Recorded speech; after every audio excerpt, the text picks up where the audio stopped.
Okay, now we are up and running. Excellent. Thanks, Trent. All right, everyone, it is 7:02 p.m. and I would like to call this meeting of the Old Saybrook Board of Education to order. And we'll begin with the Pledge of Allegiance to the flag of the United States of America and to the republic for which it stands, one nation, indivisible, with liberty and justice for all. All right. So the first thing up on our agenda this evening is our school counselor proclamation. And I was saying to Superintendent Peruccio earlier, there couldn't be a more timely appreciation week than school counselor appreciation during these, crazy times. I actually was saying I wish I could come talk to you guys for a few minutes myself. I think we all could use the support these days. So without any further ado, I'm going to turn it over to Karen. But I want to thank those of you who could be here tonight for joining us. I really appreciate it. And Karen, take it away. Thank you. Yes, no, it's my honor to read the proclamation for National School Counseling Week. This week, February 1st through February 5th coming up. On behalf of the Old Saybrook Public Schools District, I would like to recognize February 1 through February 5th, 2021 as National School Counseling Week. School counselors are employed in our schools to help students reach their full potential and are actively committed to helping students explore their abilities, strengths, interests, and talents as these traits relate to career awareness and development. They also help parents focus on ways to further the educational, personal, and social growth of their children. In addition, they work collaboratively with teachers and other educators to help students explore their potential and set realistic goals for themselves, and they help students navigate through challenges they face in every aspect of their lives. Our school counselors seek to identify and utilize community resources that can enhance and complement comprehensive school counseling programs and help students be productive members of society. Old Saybrook Public Schools considers the comprehensive developmental school counseling program to be an integral piece of the educational process that enables our students to achieve success in school and in life. On this day, Tuesday, January 26, 2021, a date and time when school counselors are waiting to address increasingly complicated issues, the school district formally commends the school counselors employed by our district. And this is signed by Tara Barris, the Board of Education Chair. Thank you. Thank you, Karen. That was great. Yeah. Remote applause for sure. And I'm happy to open it up to, I know we've got some of our school counselors on this evening on the WebEx, and so if any of you want to make any comments or any chime in at all, feel free to unmute and join in. I can start by saying congratulations to all of you and thank you from someone who does this. It is not always the easiest thing to do.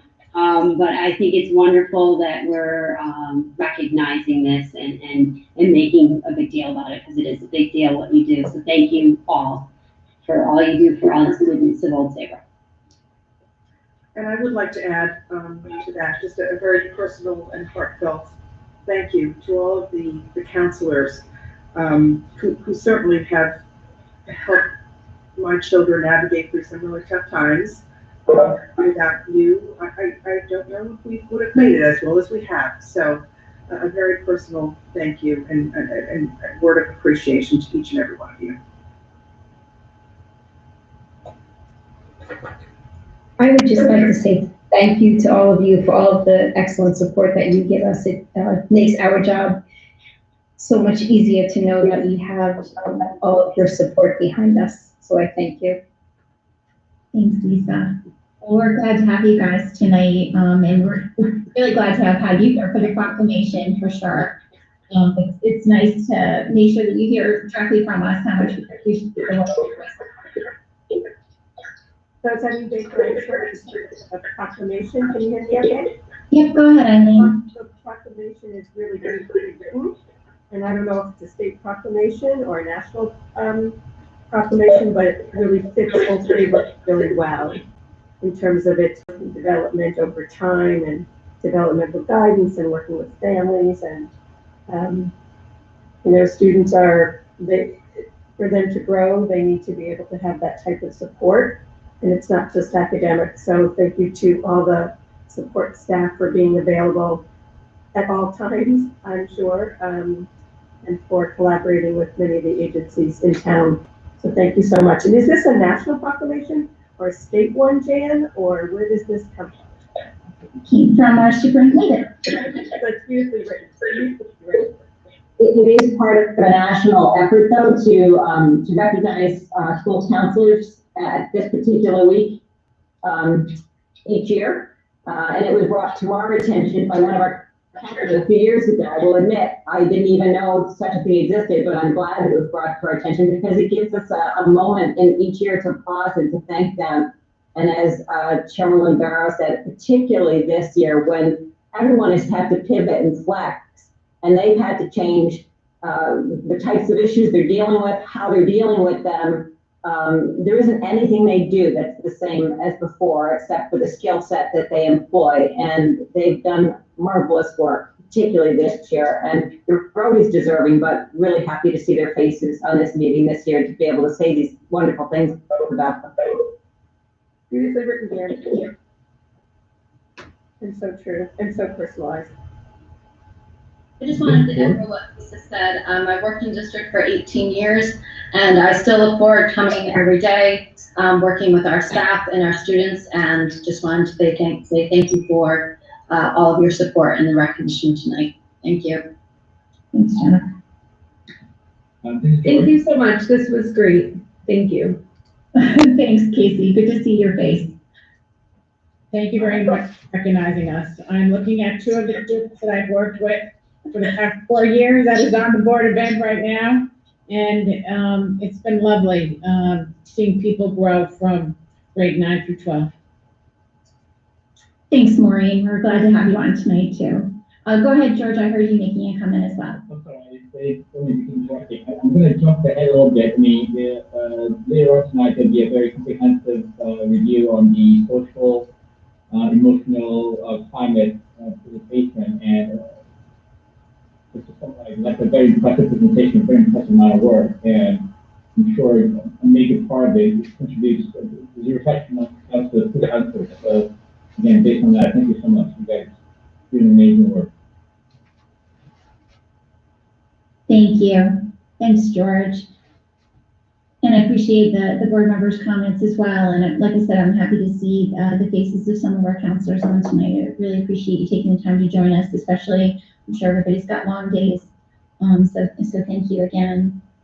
And with that, we're going to move on to our reports from our Student Board of Education representatives.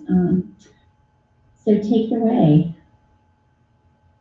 Okay, I'll start it off. Thank you so much for having us here today. The first thing that we have on our student report is an update on the musical this year. I know I gave one at the last meeting, but since then, Director Lenore Brunko and Musical Director Jeremy Milton had a meeting.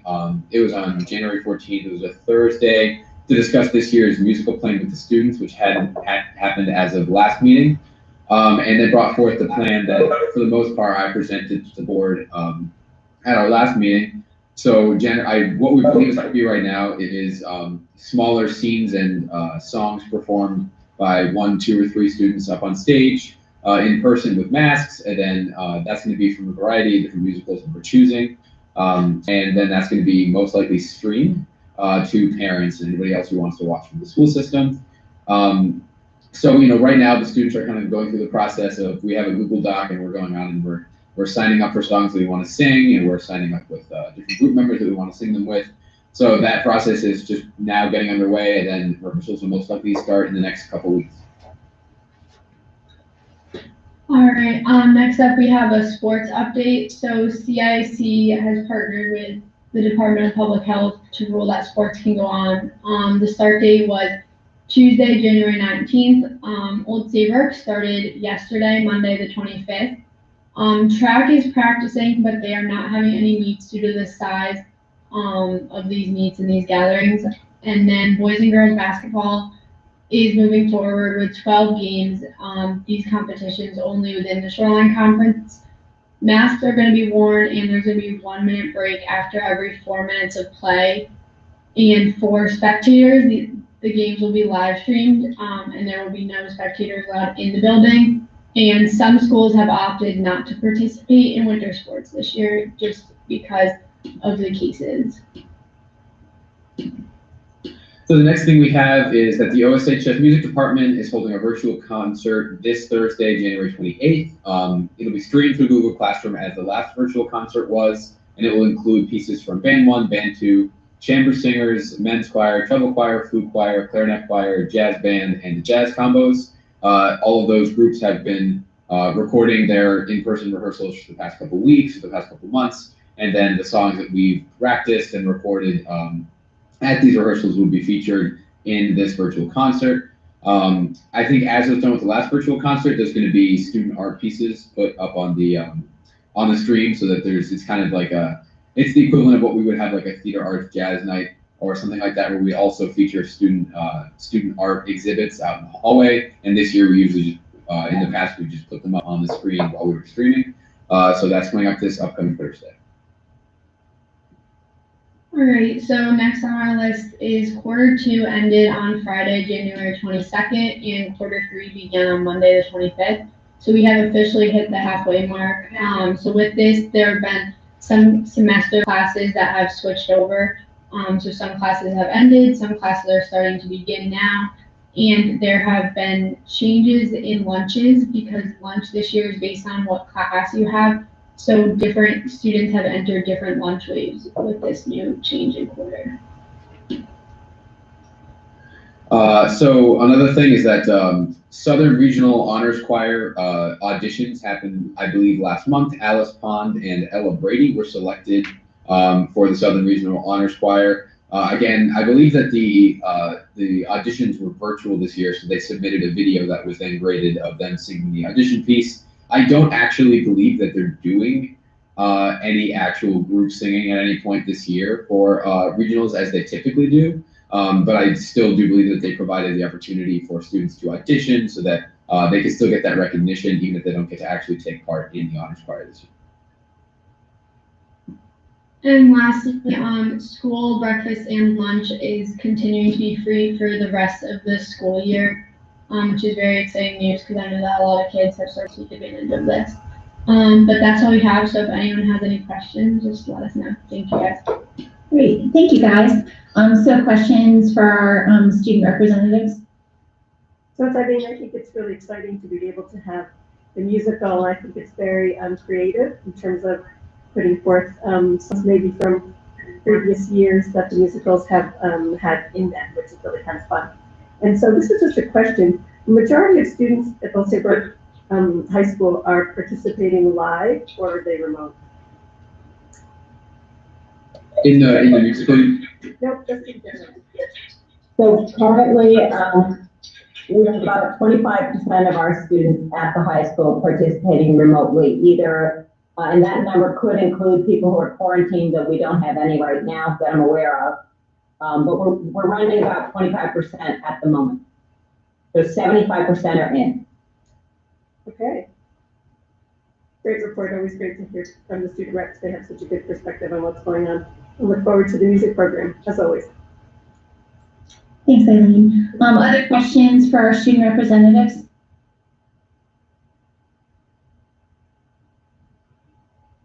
All right. Well, thank you guys very much for your report as always, and I'm looking forward to Thursday night, hearing the bands and the choir and seeing the artwork. So thank you guys very much. Karen, correspondence. The board has not received any correspondence to report. Okay, thank you very much. Next up, I'd like a motion to approve our regular meeting minutes from January 12th. Looks like a motion from Alan. That was Alan. And do we have a second? A second from Jan. Thank you, Jan Furman. All in favor, aye, or show of hands. Any opposed? Any abstentions? All right, so moved, and that looked like it was unanimous. Thank you very much. Okay, so next up is our Old Saybrook Public Schools presentation. and I'll turn it over to Anne and Sheila, Krista, and I just want to remind everybody, if you're not speaking, to mute your line. Trent is going to be back to presentation, so he won't be able to mute your lines for us, and then we'll open things back up when it's the presentation's done for questions. Thank you, Chairman Barros. We are really proud to present our socio-emotional learning and school climate report this year. It's very different from what you have seen in the past. Typically, we do a standard school climate survey. It goes out at a particular time of year. We write goals for each school building.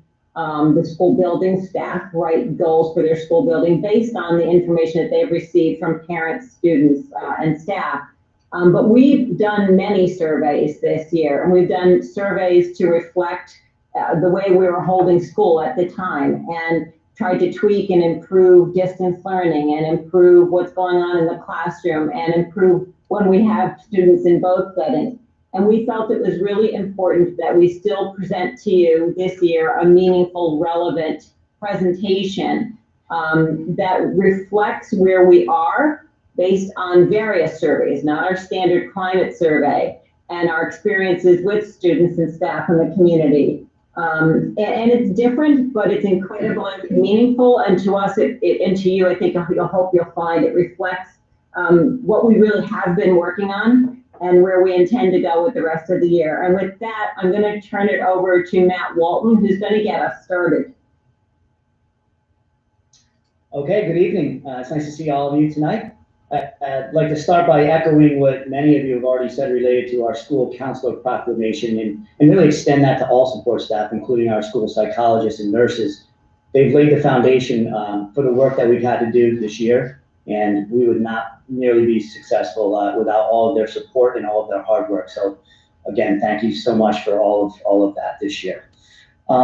Tonight, you are going to see a climate presentation and the social emotional learning that's being done. So we'll walk you through the goals that we've created, what we've learned about social emotional needs, the work and activities that have done in the district, and the work that we're going to continue to do now and in the future, as well as next steps and what that will look like.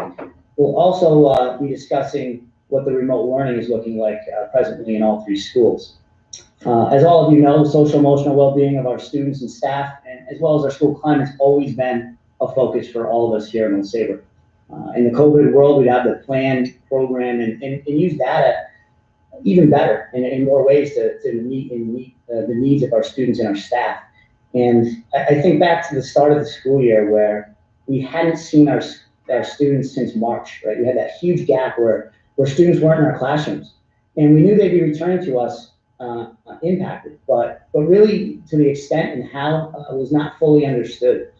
We knew that they'd be impacted, but we knew that might look different for students at various ages and grades and developmental stages in their life. We were eager to get them back in the classes. Certainly we wanted them there to learn, but we all understood that the social emotional needs of the students need to be met first, and that the learning wasn't going to take place unless we addressed that. So to start the year, all buildings really worked hard on developing relationships in the new environment that we found ourselves in. And that was really key to fostering trust, safety, and really understanding how to navigate this new normal that we all found ourselves entering our school buildings. So we talked a lot. We had a lot of conversations with students. We used survey data, and that really led us to begin planning accordingly at each building to meet the specific needs of those populations. I'll move on to the next slide, Trent. As always, we connect our work in this presentation to our strategic plan, and the work tonight that you're going to see discussed relates directly to strategic plan goal number 3, increasing social and emotional needs of students. And then you'll see how that is further aligned to our building goals, and connections will be made there. So at this point, I believe I will turn it over to Mr. Sutman at the Goodwin School to talk to you a little bit about what's happening down there. Great, thank you, Matt. Thank you for the introduction, and good evening, everybody. It's great to be with you. In a lot of ways, things at Goodwin School are the same, and our students are joyful coming into school each day.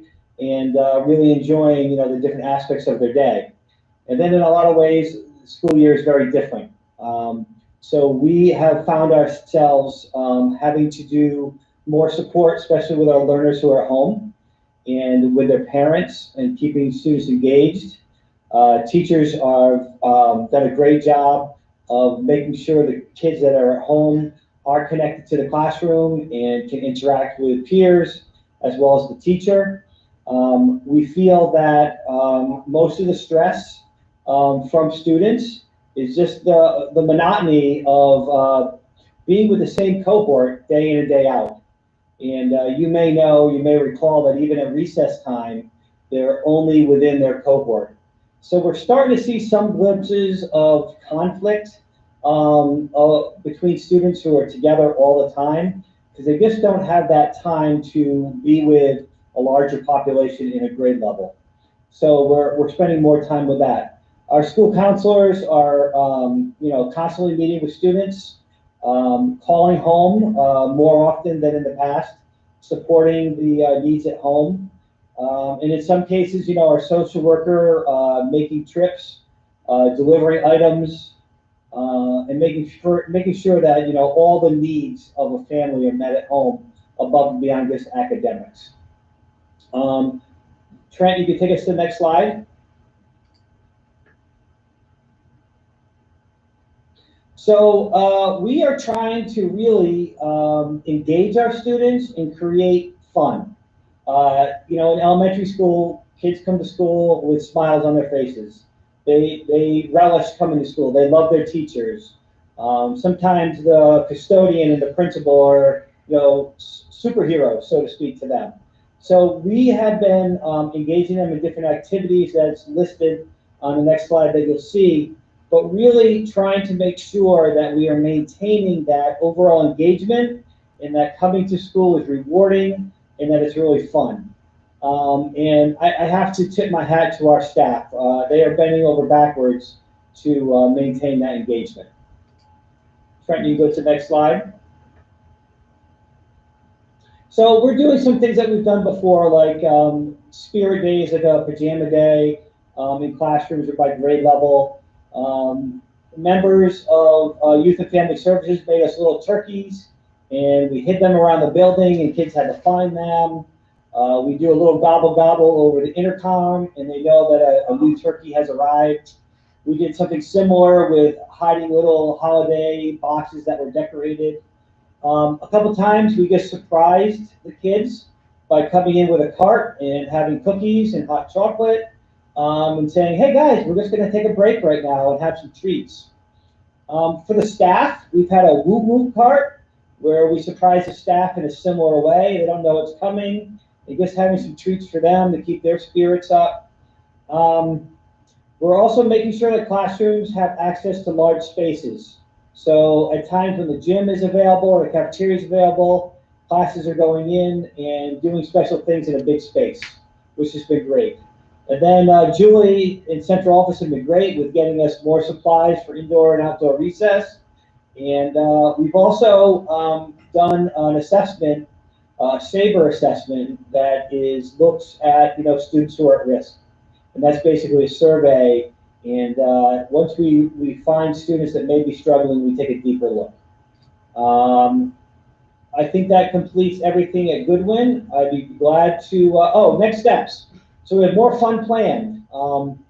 If the weather doesn't cooperate, we're have a snow machine lined up, and we may make some snow at recess, and just to do something fun and different. We're going to continue with our spirit days. We may have some cohort movies.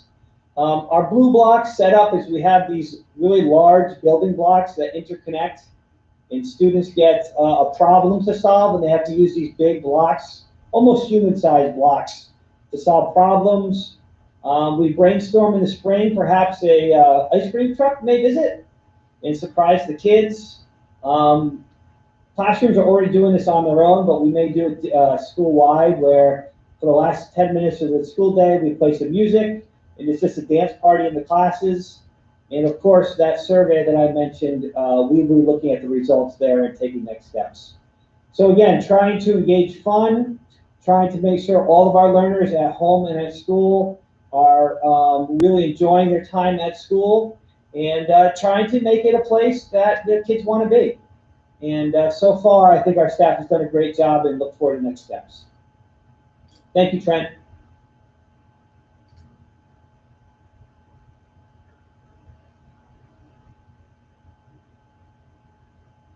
Okay, the middle school. We'll start with building goals. Right, thank you.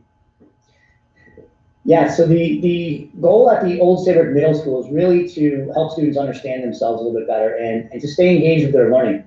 Also developing coping strategies to deal with anxiousness and stress. And the main overall piece is really giving them ownership of that process. They're old enough now to understand it and what they're going through, and really giving them a voice in that. So that's the main push at the middle school. We can move on to activities now, Trent. Okay. So like I stated earlier, we needed to know what our students' needs were. And we used a school-based screener, and we created that to give us some direction. And overwhelmingly and thankfully, we've learned and we've heard from our students that even in this difficult time of wearing masks all day and in a challenging environment, they want to be in school. They really, really want to be there. And we couldn't be happier for that. We really, really just thank the students for the attitude that they come into the school building with each and every day. And they make our jobs, worthwhile. All the hard work that we're putting in certainly is worth it when we see our students saying, we want to be here, we want to be with you. We ask students to give feedback. We need that. So the questions that we've asked were related to connections that they have with their peers, with our staff, strategies that they have to cope with stress and anxiety, how they feel about their overall safety, about our school climate, and then opportunities for voice and choice as always to show that they're demonstrating learning.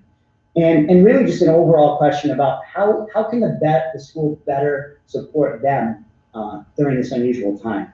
So that's all been important to really survey our students and get their voice and information on that. Next, we've looked at our committees. Many of our standalone committees like school climate, respect, and pride were all looked at and really realigned to focus on a coordinated approach to social emotional need.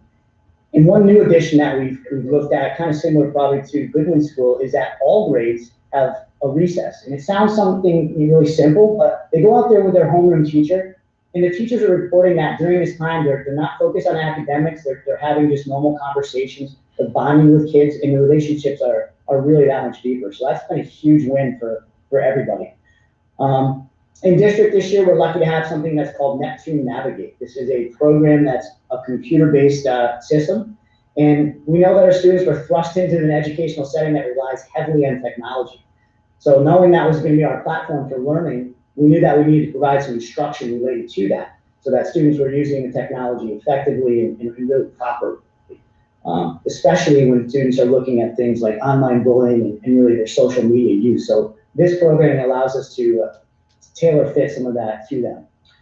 The cohort model that Mr. Sutton spoke about earlier, it's shown some advantages in some areas that we continually need to address, probably similar to Goodwin, but we're feeling like we have more of an elementary feel to our school.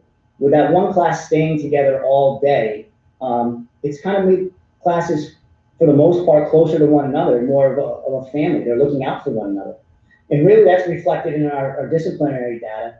And that's showing that our referrals are down 80% as compared to a normal year. So the kids are really taking care of issues, talking to one another, and really bonding with one another. So it's interesting to see in this dynamic. The last piece is the SABRS assessment. And basically, as Mr. Sutton has talked about, the data that we got back from that, so we administered it and we looked at it through the month of December.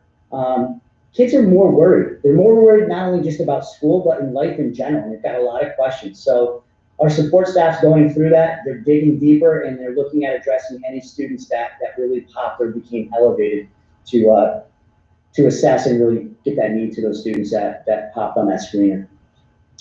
All in all, we're working as hard as we can, like Mr. Sutton said, to make school fun, to make it as normal as possible. We're celebrating students as often as possible. We've given them voice in developing activities that they want, and that's been huge.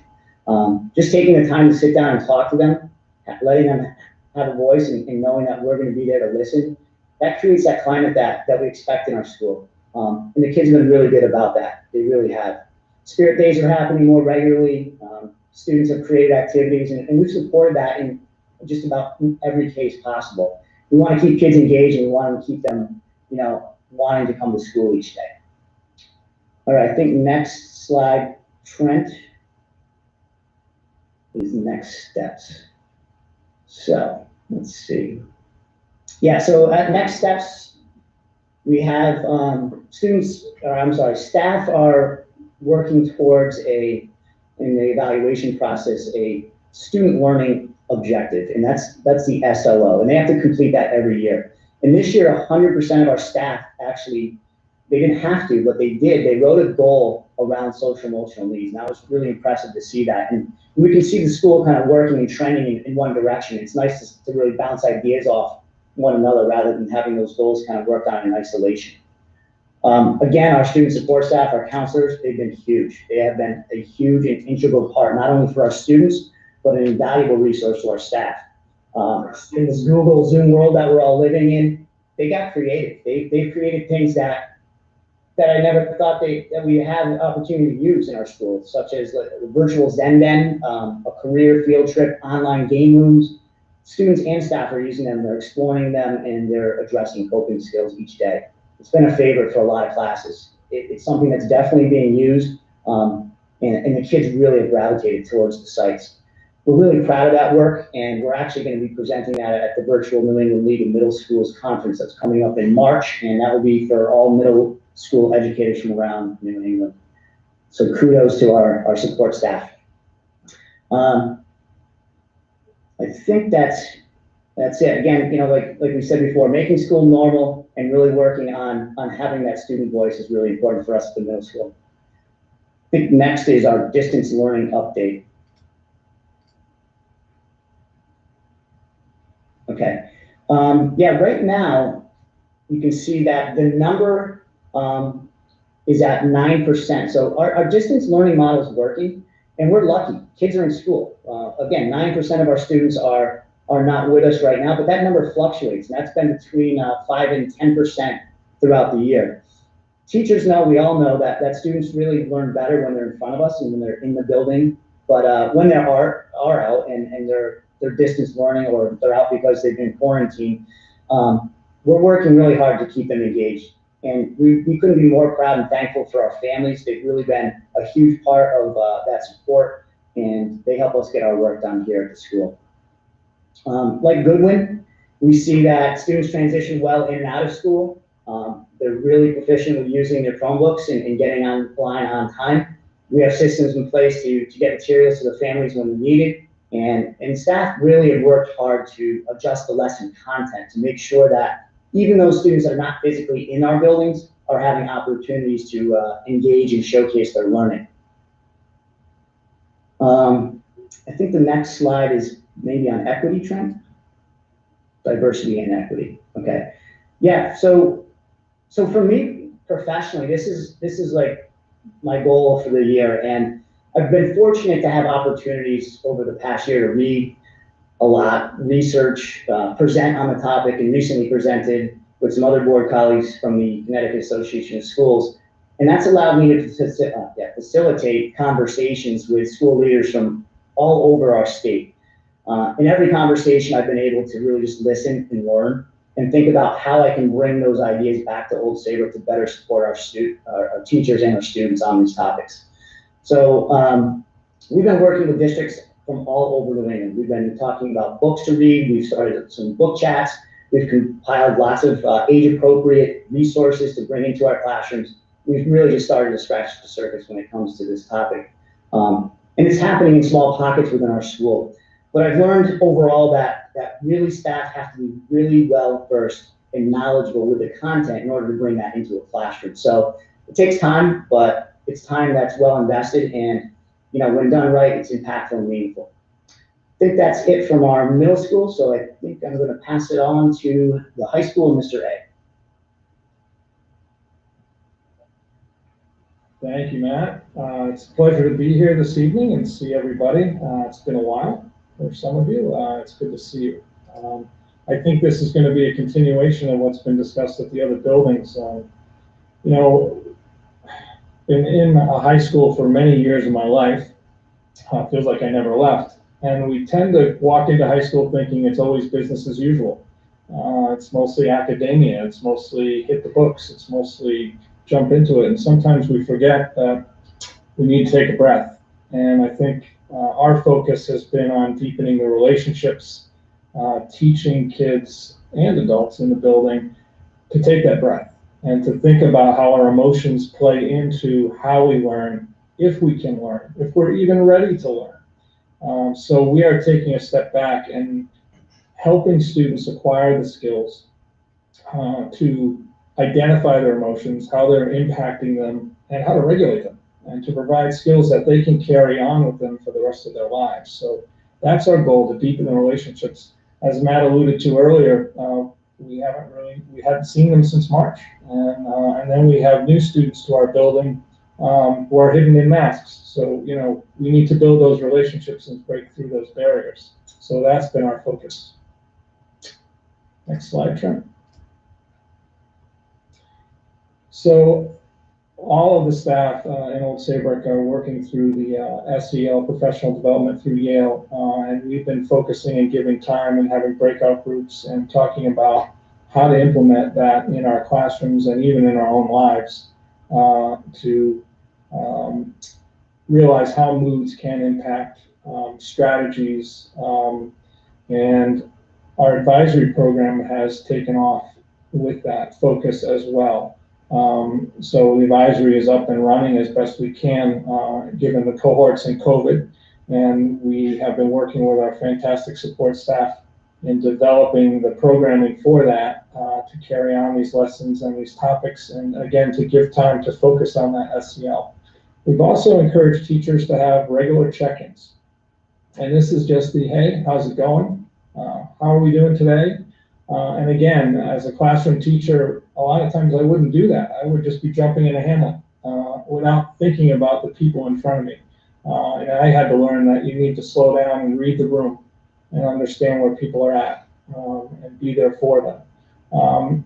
Most importantly, are people who are distance learning, we need to keep them in the community as much as possible. So virtual check-ins on a regular basis. You know, it can be very challenging for some of our kids to stay involved. Some are thriving really well in that environment. Others, it's a struggle, so we need to keep working on that. We created a Zen Den up off the library for our staff. It's pretty cool. It's just a place, again, to sort of maybe regroup, refocus for our faculty and staff.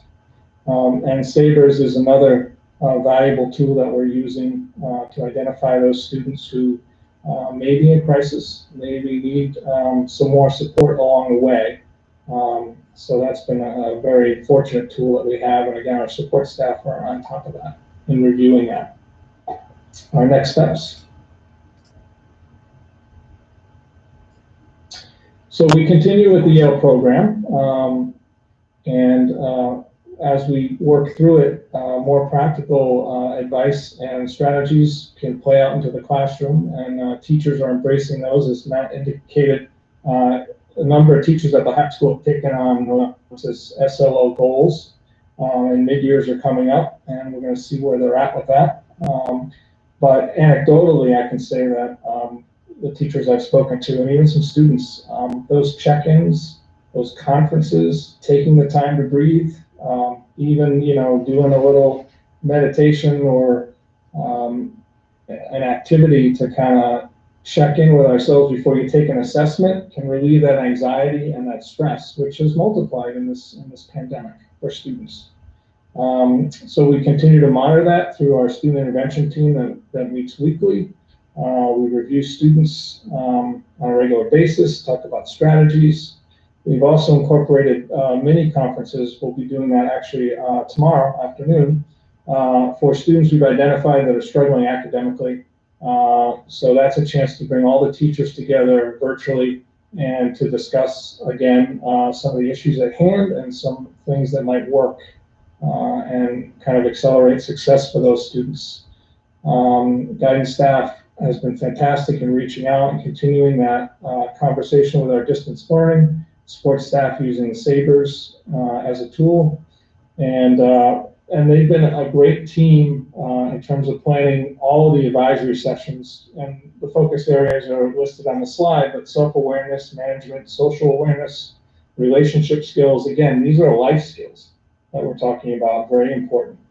And we continue to work with our school improvement leadership team, working with our staff on flexibility and how to give support for our struggling students. Distance learning. As Jan pointed out earlier, currently we have about 25% of the school population in distance learning. It's running rather well. I have to say, it's interesting to see the shift our teachers have been able to make from the spring till now.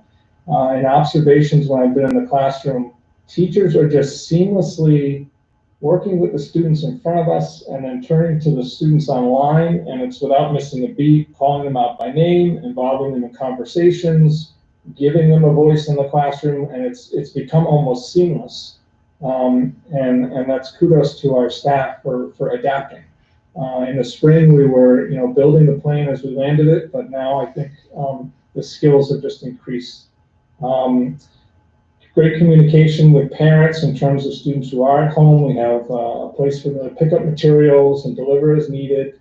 And when there has been a move between in-person and distance, it's gone very well in terms of getting kids back in the classroom, which is our goal. And the last slide, Trent. Okay. So we as a staff have teamed up with a presenter from the Connecticut Coalition for Education Justice and Culturally Responsive Curriculum, and we're getting some discussion and activities for our staff, and it's going to shift now to students as well being involved in those conversations. So students in our superintendent's principals advisories have already had conversations about that, and I know that on February 8th, we're going to be doing an in-school field trip for staff members and students interested in being involved in focused discussion on these topics. And the students and staff are going to kind of shape our next steps and sort of voice where they feel these conversations should go on this very important topic. So we're very excited about this work, and again, just modeling those difficult conversations and those important conversations is so important. Another skill we're going to carry forward in terms of how diversity and equity play out at Old Saybrook High School and the community. I think that's it from the high school. Questions for any school? Excellent. Thank you guys so much for your presentations. Really some interesting topics. So at this point, I'll open up to the board with questions for our presenters. Here, I have a couple questions, if I may. Go right ahead, Karen. So just back to, I know you had all mentioned the Sabres assessment. Is that all student back? Is there specific outreach to parents to get their sense of how their kids are doing emotionally? You want me to take it to the district? Yeah, Kathy's the expert, I think, on that. I don't know about that, but yes. And we've had a little bit of a holdup in coming up with the final numbers, and that is because they're being so diligent about trying to get every student. So we've been going through, waiting for the kids who are quarantined to come back. How do we do it for the students who are remote the whole time? Can we do that? And how do, we can't, just give the test. So we have the numbers that far, and certainly anyone that has popped in terms of being elevated, they have reached out to those parents already. But there will, once they, and it should be any day now, complete that for every building. Letters will go out to parents saying that, your student scored within the normal range, or a phone call if your child was elevated. A lot of those conversations have already happened. Many of those students are already on our radar. But, you know, every year there's a few that are not. And in that case, we're able to talk about what supports are out there. Sometimes families want community supports and not the support in school, you know, or they want to join one of our groups. And it's very individualized. So they have that one-on-one conversation with parents. Thank you. Thanks, Kathy. Looks like Alan, you had your hand raised. Good evening, everyone. I just more of a comment than a question. I just, congratulations on your work. It's fascinating to me, all the things that are being done. It's impressive. You know, you've identified challenges, and you're meeting them head on, and you're using survey data. You're using information from the students, which is critical, right? And preaching to the choir, but all the things that you've done in each of the schools to engage students, and how flexible teachers have been, and the creativity. It's amazing to me to see some of the things that are being done, and how you're engaging students and making it fun, clearly, and interesting, meaningful, and relevant to the students. So I congratulate you on all the work you're doing, and really using the information from the students to drive, and families, to drive the challenges and to meet them head on. So, you know, thank you for your work. Karina, I see your hand up, so go ahead. Thank you. Can you hear me okay? Yes. Good, thank you. Thank you for the presentation. I have a question about the number of students distance learning.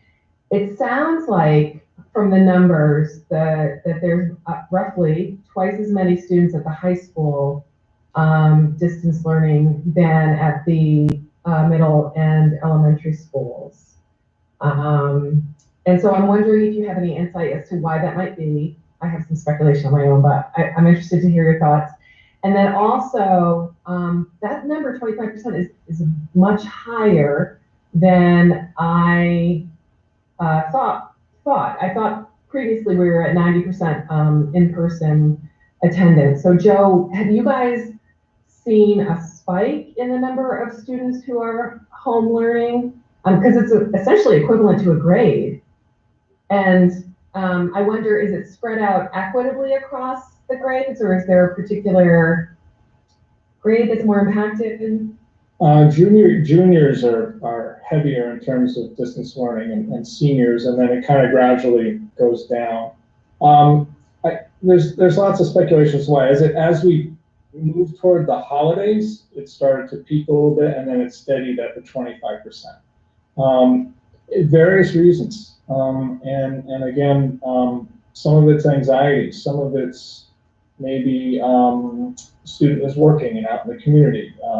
So, you know, or there's health compromise issues at home, you know, so it's various. And again, some students are thriving in that environment, and they like it.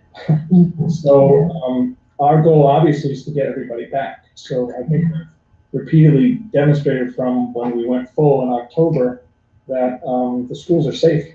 We're keeping kids safe. So again, with that reach out, I think there have been individual conversations of, boy, we'd like to see, you know, your son or daughter back, or directly with the student in conversations, again, because we think, you know, that connectiveness is important. Right. Well, I wonder too, as a follow-up, if some of the results of the SABRE survey, you know, I'd be curious to know, do you see an increase in the negative results of the SABRE for students who are not in school? It'd be interesting to see if there's a correlation there. It will be, yeah. Once we have that, it'll be interesting to see. Yeah. And I wonder too, part of my speculation for the lower grades is it's harder, like especially if parents are working, I can see where there's incentive for them to ensure that the kids are getting to school, because it's a near impossible feat for parents to either work from home or go to work and have these young children homeschooling, not homeschooling, but with distance learning. Sure. Thank you. Thanks, Karina. Other questions or comments? Go ahead, Cindy. I see your hand raised.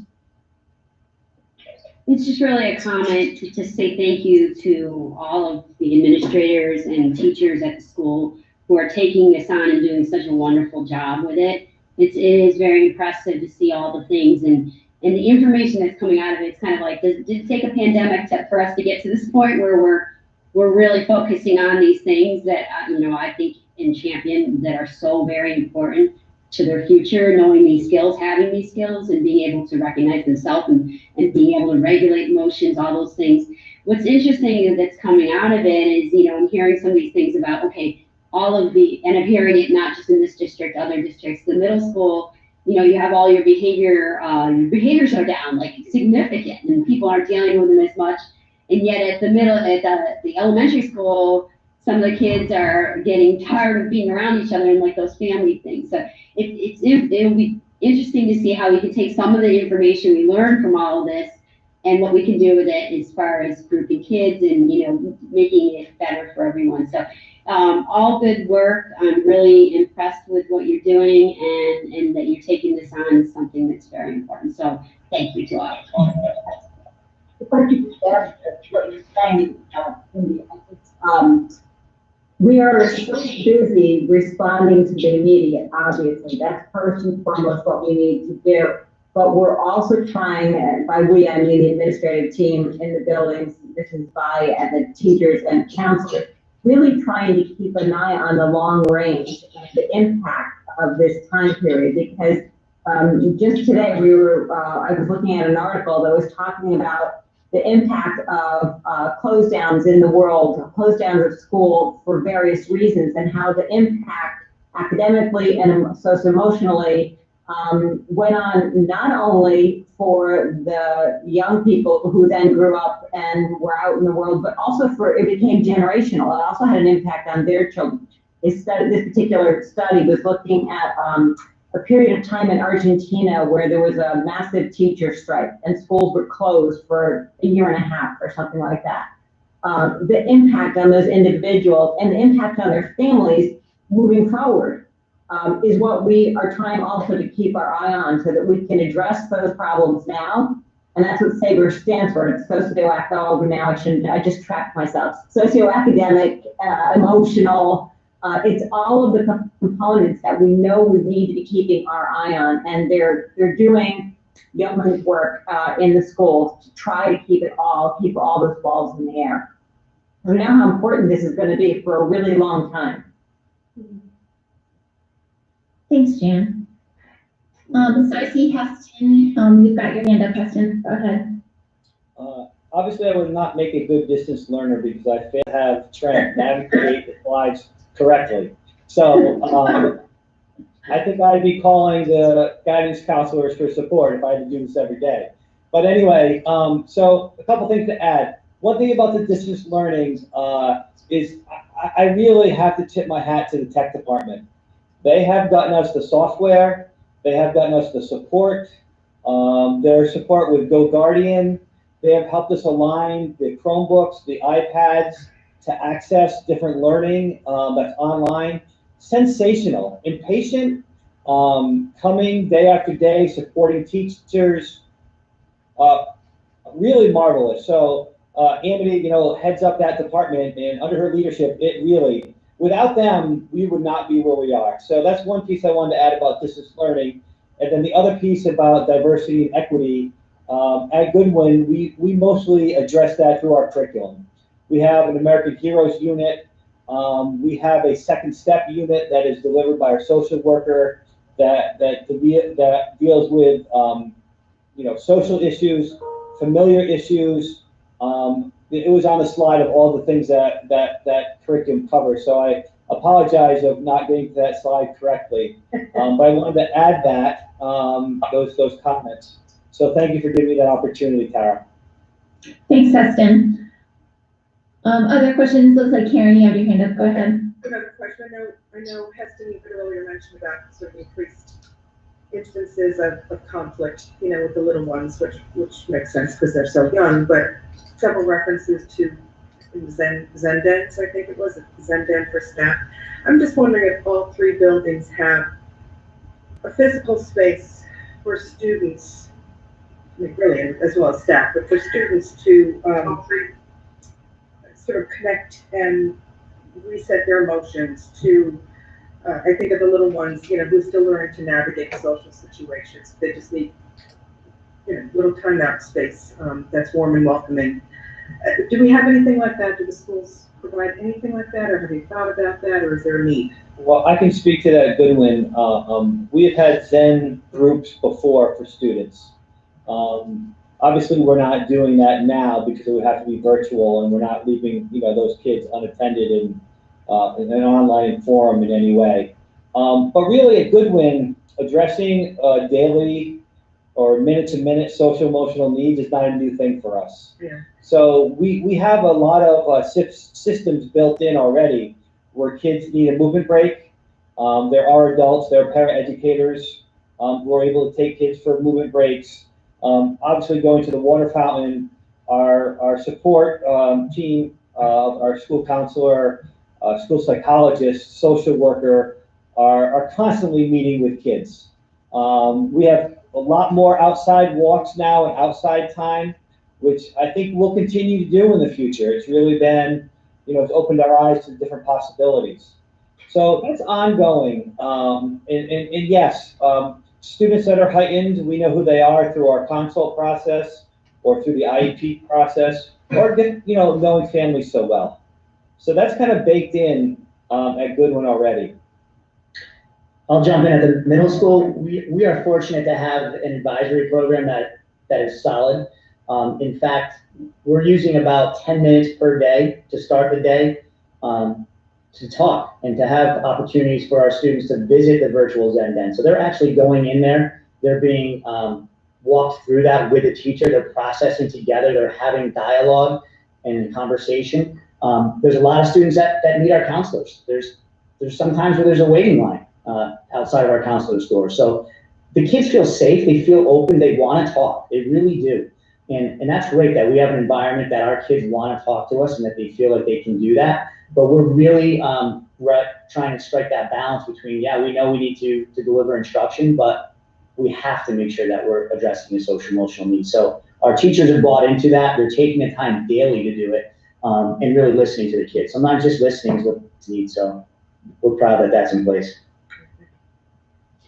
I feel like at the high school, it's now a culture of when a teacher notices a student's not having a good day, they're either calling down the guidance or our office, and we get them. And there are spaces I've let kids be in my office, and I've stepped out to give them time to cool off, and then popped in at the same time. Same thing with our support staff. I think the mask breaks outside have helped too. It's a 10-minute walk around. We see teachers taking the kids for a walk, literally around the building.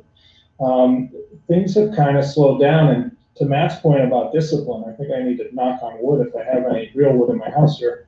Our referrals, I can count on both hands right now, and that has a lot to do with, I think, the relationship work that we've done over the years, but also really focused on this year. So kids have 5-minute break passes. They can take a walk out to the water fountain, as you said, to fill the water bottle and pop back in the room. So I feel really good about that message, at least to our kids, that if you're having a bad day, there's a place you can go. You're not going to get yelled at or in trouble for it. We're here to support you. So it's very important. Great. Thank you. That's excellent. Thanks to all the leaders. It looks like Karina, you've got your hand up. Yeah, just one additional question, and that's, Matt, you just talked about the cohort style, I guess, with the middle school. What I'm curious about is that in place for the 8th grade? Like, are 8th graders in a single smaller unit? And the reason for my question is there any work that needs to be done for their transition to the high school, which is a different, right? It's a different model. Like, is there any, and I'm sure you guys are already thinking about that, but it just struck me when you talked about that kind of family environment, and then next year, it'll be very different for them. Yeah, great point. You're right. This is definitely new. They are cohorted all the way through 8th grade. And to speak about, opportunities to see one another, there's not a lot of time where they've actually seen their entire class. We work really hard to develop a safe cafeteria environment, because the reality is that's one of the few times where they're like, they can actually see their friends, and they know that their friends are there because the teachers move. They don't. They're in a classroom pretty much all day long. And that's you know, I don't want to you know, mislead, but we've seen a lot of positive, right? The behavior data shows us that. We've seen that they're looking out for one another, but there's also some challenges, right? They're stuck, right? The 45-minute movement breaks where they actually got up and moved and saw other kids, that for some students, they needed that. And that does not exist in this model. So there's a lot of good, but there's also things that we need to address. And certainly that transition to the high school is going to be a whole different conversation this year. We're just starting to talk about, you know, picking classes and what the high school is going to look like. So those conversations have started with collaboration with Joe and Sheila at the high school and the counselors. But yeah, there's more work to be done. Thank you. Right. Okay, another question. Karen, go ahead. And then on BGC for questions. Last one, I promise. I know this is just and presentation has been so interesting, so well done. I guess for Amity, really, I have a question. So clearly this is integrated, you know, it sounds like throughout the day, teachers are really modeling, you know, these behaviors and so on and so forth. So, and I know our focus is on educating the whole child and overall wellness, and this all plays into that beautifully. So is this considered, I know a Yale something or other was referenced, is this considered a curriculum, or is this just part of our student? I'm not sure how this, because if it's a curriculum, do we assess? I'm just confused on that piece. Can we really measure progress? And assess students on their social emotional skills? I don't know. Well, so we do use Second Step, particularly at Goodwin, and that is a specific curriculum. There is curriculum that is more locally grown with some research-based aspects that's advisory at both the middle school and the high school. And so in terms of how do we assess social emotional, that's the Sabres assessment that Kathy's been talking about, and she can address that better than I. That's fine. Yeah, want to go ahead, Kathy? Well, we'll be doing that every half the year, so that's one assessment. But what we are also going to be doing some additional screeners and assessments for those students who are elevated. We will now do that second level of assessments with them too, and track that. And as Matt and I think everyone mentioned, most of our staff have SEL as a student learning objective this year, and will be assessing those competencies in one form or another. So this year, more than ever, we're going to have a lot of data on skills in our kids. Yeah, I was just before, you know, like we would a rubric on other. Right, and the curriculum is more infused, we're learning is more infused in the day-to-day activities versus a set lesson. Now, the second step is set lessons, and that's really, you know, appropriate too, especially at the younger ages. But that they're saying we should be more infusing it in your math class in terms of cooperation and things like that. So it's a little bit of both. Thank you. Go, Candace, a comment. Yeah, I just wanted to add that it is also, as far as being a curriculum, Karen, to answer that question, it is part of the health curriculum. So conflict resolution, you know, being in touch with your feelings and understanding them, knowing how to act on them and how not to act on them, that is part of that curriculum. Okay, makes sense. Thank you. Go ahead, Eileen, I know you have a question. Can you hear me okay? Yep. I just wanted to reiterate in terms of what Cindy said and Alan said, that I think presentations were fantastic. In terms of just diversity and equity, I have to give a big kudos to Mr. Walton for reaching out to some state initiatives, because sometimes in Old Saybrook we don't really get out very much, or sometimes students don't know what other students are doing across the state. So it gives a great opportunity and visibility for Old Saybrook, and we learn. And because Old Saybrook doesn't have tremendous amount of diversity, it's very different. And when I think about what we're doing for our students, and we have a small district, imagine, you know, what these kinds of approaches could do in a larger district. Challenging. But I really appreciated actually has been talking about a snow machine. I mean, who would ever think about doing something like that? How fun. But so there's silver linings to all of these things that come about that, really affect social and emotional learning. In middle school, I'm interested to know, and please let students have a voice so they can share what is it that you think that your school needs in terms of what Matt was saying, and what is a Zen Den? I'd be just curious. What is that? Anybody can share that? They just go into a space and they get to chat, or? Our school is virtual, so we used to have a place where the kids would actually go and there would be music playing and, kind of a spa setting, right? And they'd draw and they'd play various games and play with sand and all different types of things. But now it's online and there's actual different spots. So there's little like Bitmojis or characters that kind of look like us and our support staff. And you click on different areas of the room and the kids are taken to areas where they can play and work with sand and listen to music, and it's really cool. We'll have to share a link. Yeah, and to Joe, Anastasia, just the whole concept of advisory topics. It's something that in Old Saybrook we've always believed in them, but maybe there's more of a sense of urgency in terms of reflection of students and how they're feeling, and that's absolutely essential. Kudos to really everyone here on the administration. And if somebody could just say, Jan alluded to it, the acronym for SABRS is social and emotional something? Social, academic, emotional, behavior risk screener. All right. Social and emotional. Well, that's a good one. Behavior risk screener. That's good. And how Words unexpected there. And is it all done actually, it's all on the computer? Yes, all on the computer, 3 times a year. And how's it given to the younger children? We start at 2nd grade and we do read the questions with them. Oh, Cindy knows all about it. Yeah, I can just, the younger students, it's, at least the teachers are more or less filling it out for them. And as they get older and can fill it out themselves, they do. So that's kind of how we have it. And just the preliminary, as far as the information that I've seen so far, I thought it was going to be like, we're going to have all these other people that we're going to have to service and help and everything. And I was pleasantly surprised that most of the the highlighted areas for the students were already kids that I had already identified or kind of knew. So I was like, yay. I was a little worried about what this, with everything going on, but most of the kids, at least that I already have on my radar, which is great. So.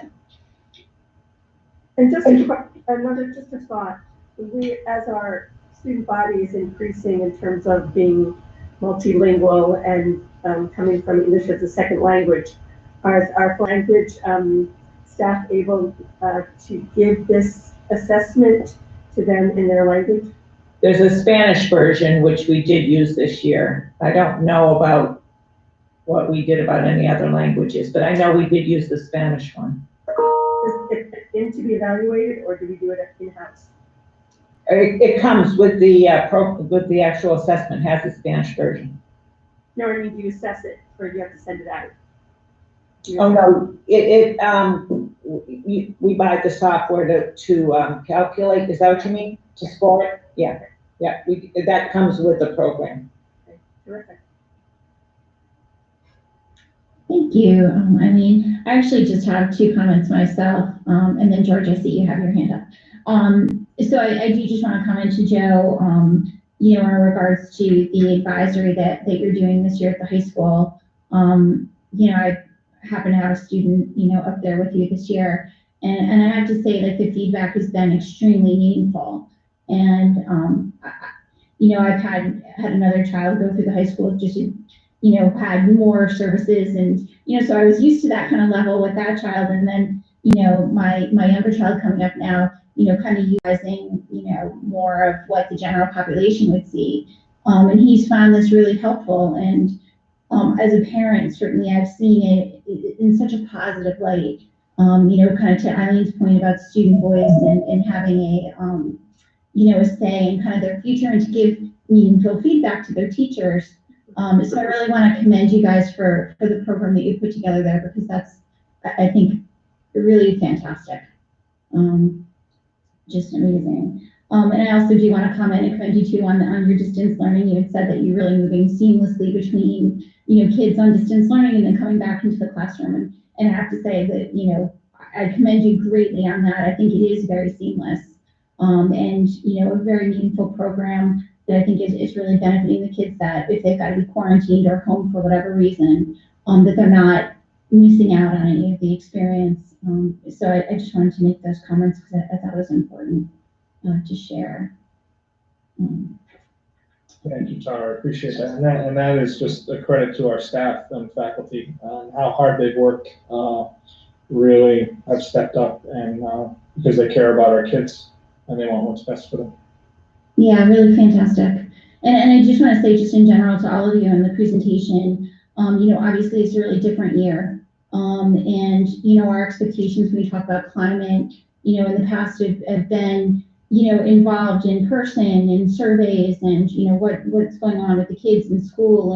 And obviously we're not having the same experience because of COVID this year. And to see a presentation like this, that, the topics are really specific, that we're getting good information that I think isn't just specific to COVID, but that, to our other board members' points, stuff that we can take forward to future years, even when we return back to more of a standard learning model. I think this is invaluable. I really do. And I'm so very impressed with the presentation. I think there's a lot of good, meaningful topics that you guys covered, and I appreciate you presenting it to us tonight. I saw, George, that you had your hand up, so go ahead with your comment. Just real quickly, so I'm going to repeat everything that a lot of people said. It's just a phenomenal presentation, and I think the one point I want to make is that it really is three really very important topics all going through here. Right? You have a whole section on social emotional learning, you have a whole section on distance learning, and a whole section on diversity and equity. Each one was incredibly well done. I guess my question is, and I don't want to create work for people, and that's the last thing I want to do, right? But this is just an amazing presentation to me. I wasn't sure the immense amount of work that went into making this presentation. But I guess my question is how can we capture some of this? Because it will be, unless it gets presented elsewhere, we will be the only beneficiary of this presentation, which would be a real shame. And so, especially that diversity and equity section, right? I mean, that one became much more forefront based on what happened this past summer or last summer. And, there's a lot of interest in the community on that topic. And I'm just wondering how we can possibly capture that, either put it on our website or somehow demonstrate what the school is doing on this. But again, having said that, I do not want to create work for people, right? Because pushing information is a lot more work, and that's the last thing I do. But if you can push it anyway, it could be a full type information that would help. Otherwise, every school had a really nice little snippet on what's going on in terms of diversity equity. It's great stuff. It's really good stuff. I know it has to be missed, but but people go through the screen and it's slides, right? It's really nice work here. So thank you. If I could just add something to Dr. Chang's comments, we are seeing the strands of the topic of diversity and equity coming up in the feedback we're getting from the strategic plan work, so the focus groups, the surveys. So I do think that you're going to see work on this topic embedded in the 21-26 strategic plan. And for now, the work that's being done, certainly I would encourage the administrators to talk about it at PTA meetings, to remind faculty at faculty meetings of where age appropriate to be talking about this with students, which I think is going on already. But I will also share that we as a leadership team have been engaging in our own learning on the topic because we know that we are not particularly learned collectively. I don't mean to out everybody, but it's a discussion that we've had, and we want to be sure that we are walking down that road in an appropriate way for our community, and preparing our students for a community that will have more diversity. So we've been, I wouldn't say reticent about making it too public, but we've been honest about our own learning that needs to take place as we walk down this road. But we can share, I think it's a great idea to share those slides, certainly with our PTOs and PTAs. I think it'd be a great place to do that. Excellent, thanks, Jan. Alan, I see you have your hand up as well. Yeah, just I'll back up a few slides, if you will. And it's worth saying again, Mr. Sutton, spoke of the unsung heroes and the eyes behind the curtain, which is the IT department. So none of this would be possible, EMU, without your staff and your work.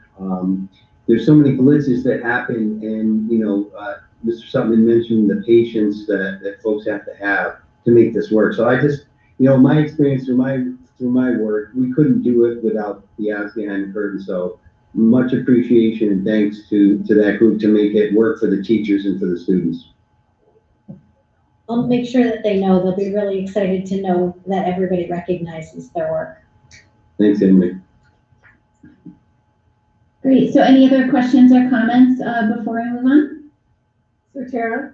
Yep, go ahead, Eileen. This is just quickly, I think it's in terms of what George had said, and maybe it's for another conversation. I know that there is a large segment of the community that's very interested to know what our public schools are doing in terms of diversity and equity.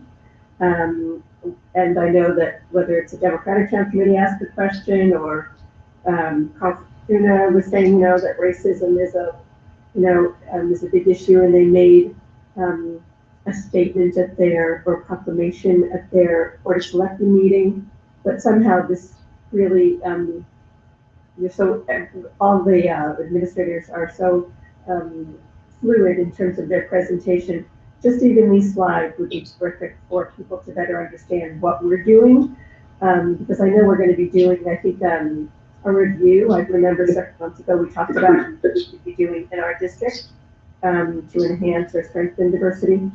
And maybe that's another conversation, but I think that this is important because I think people are asked, I've been asked, and so what's the schools doing? And I thought, this is a perfect opportunity to share that with the community somehow, some way. Yeah, absolutely. I mean, and it's one of those things that's bigger than a statement or, one on a board meeting. But yeah, I absolutely agree with you. And I think that's an ongoing conversation about how best to, share what we're doing within the district in a meaningful way, in more deeply than, like I said, than just kind of the surface. It's easy to, make a statement, but I think it's much harder to back it up by action, by baking it into your curriculum, etc. So I agree with you. I think the slides that were shared tonight are really meaningful and, show kind of the depth of thought that, each building is putting into this and certainly across the district. So it's a great point. It's a community conversation. Mm-hmm. Just one evening, again, as George is saying, not to give anybody any more work, but I think this is something to celebrate, just the diversity and equity, those particular slides and what we're doing. Great. Thank you so much. Thanks, Eileen. Any other comments or questions? Awesome. Well, thank you all again for your presentation tonight. Again, it was very substantive, and I appreciate the dialogue that you all have had with us tonight in regards to it. And we look forward to seeing the outcome of I'm not going to get the acronym wrong, SAFER assessment. But, certainly looking forward to hearing more as the year goes on. But thank you all again for your presentation tonight. And next up is our early childhood program expansion update. Well, thank you very much, and thank you again to the administrators for that previous presentation. Our next one has an ask with it. We're coming to the board looking for support for the second year of our phased-in universal preschool program. Last year, the Board of Education voted to support year one of implementation, which was revolved around a reduction of tuition for some of our students, increasing our numbers where possible, the number of students, adding a section. Of course, we did that just before the world changed. And so tonight, Kathy Bai and Heston Sutton will talk a little bit about how the world changed and how that impacted our plans there. But we are still coming forward tonight asking you to consider supporting the second year of the multi-year phase-in. Universal pre-K or early childhood programming continues to be an incredibly relevant, important topic in our state and across the nation. I know that there are a number of bills coming out of the Education Committee and the Early Childhood Committee in this session to support moving the state in that direction. And I think you may have seen the link that I put in my report regarding the CAPS 15-year blueprint to transform Connecticut public schools, which has significant support for early childhood programming. But we can't wait because the state has been talking about early childhood programming for a very long time. And while there is a lot of philosophical support for it, there isn't necessarily the financial support available. Who knows? Our state budget looks different than it did a few months ago. So we'll see if it gets any legs this session. But for now, we would like to ask that we go ahead with the second year plan, and Mrs. Bai and Mr. Sutton are going to walk you through the details of that. Kathy? Okay, Heston's going to start with it. Trent, you can put that up.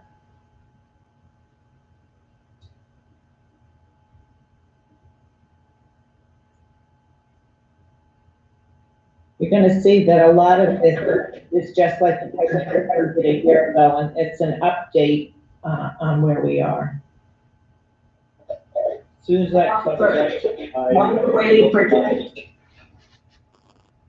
soon as it comes up, I'll start walking everyone through it. So while we're waiting for Trent to do that, I would say that this is budgeted currently in the Board of Education budget that was presented to the Board of Finance. Obviously, we don't know if the Board of Finance will make changes to our budget, but should there be a reduction, this is a new program, so we would have to think about it. But tonight we're looking for support of it in hopes that our budget will go through as planned. Okay, I will jump in at this point. So this is something that we proposed to you last year. So this is a bit of a review, so I'm going to go a little bit quickly, but if you do have questions, feel free to ask. We presented last year that we were looking to phase in at no cost to families our ECP program. And so our goal is to have all children, fourth graders, 4-year-olds, I apologize, 4-year-olds and 3-year-olds as well participate in our universal preschool program. And we'll be talking to you about a little bit about year one, how things have gone this year, as well as our plans for next year and the support that we need. So as you know from our current strategic plan, we do have declining enrollment. So this is an opportunity for us to attract more of a population that lives in Old Saybrook, or perhaps that doesn't live in Old Saybrook and may come to Old Saybrook because we do offer this program. We have, as you know, an increased number of students who are speaking English as a second language, as well as their families. And then we also know across the state and across the country that there's an increase in social emotional needs. And a point I want to make here is the sooner we get our hands on these children and on these families, the better we are to support them. And I say that because the sooner we can support them leads to a higher level of engagement by the families and hopefully increased learning for these children, because we can get them the services they need sooner. Services such as speech, OT and PT. These students can participate in our in all of our specials classes. So we have an opportunity to really engage this population at a younger and younger age. And if we can do it at no cost, what a great benefit to our families in Old Saybrook. So as far as building goals, we have a consult model, which basically is a team of professionals coming together. We meet at 8:20 in the morning, and we speak to the programs of our students who we think are at risk. It could be social emotional, it could be academic. We could speak to families who are in need of other supports as well. And the sooner we know what their needs are, the sooner we can individualize a program, either through a formal IEP process or an informal process where all the professionals are working together to get the children and families what they need. And this includes the social, emotional, language needs, and helping these families transition into our school, and not only into our school, but also better transition into kindergarten, because we can ensure they have the skills ready for kindergarten, and that's an essential piece of our ECP curriculum. Next slide, Trent. So research and data. I believe, Kathy, you were going to speak to this, yes? Sure. So we did present this to you last year, but just to remind you about the foundation of why we believe in this so strongly. The research shows that a universal preschool is far more effective for students than like the Head Starts that focus on more socioeconomically deprived families and things like that. The research also shows that our students just do better, as Heston was just saying. The earlier we can get there. As it says in the third bullet, 60% of children enter school with the cognitive skills necessary for school. Well, and 40% have the social emotional skills. We need to help those kids that have those gaps. And all the research talks about the earlier the better. We have that later in terms of what our anticipated successes are.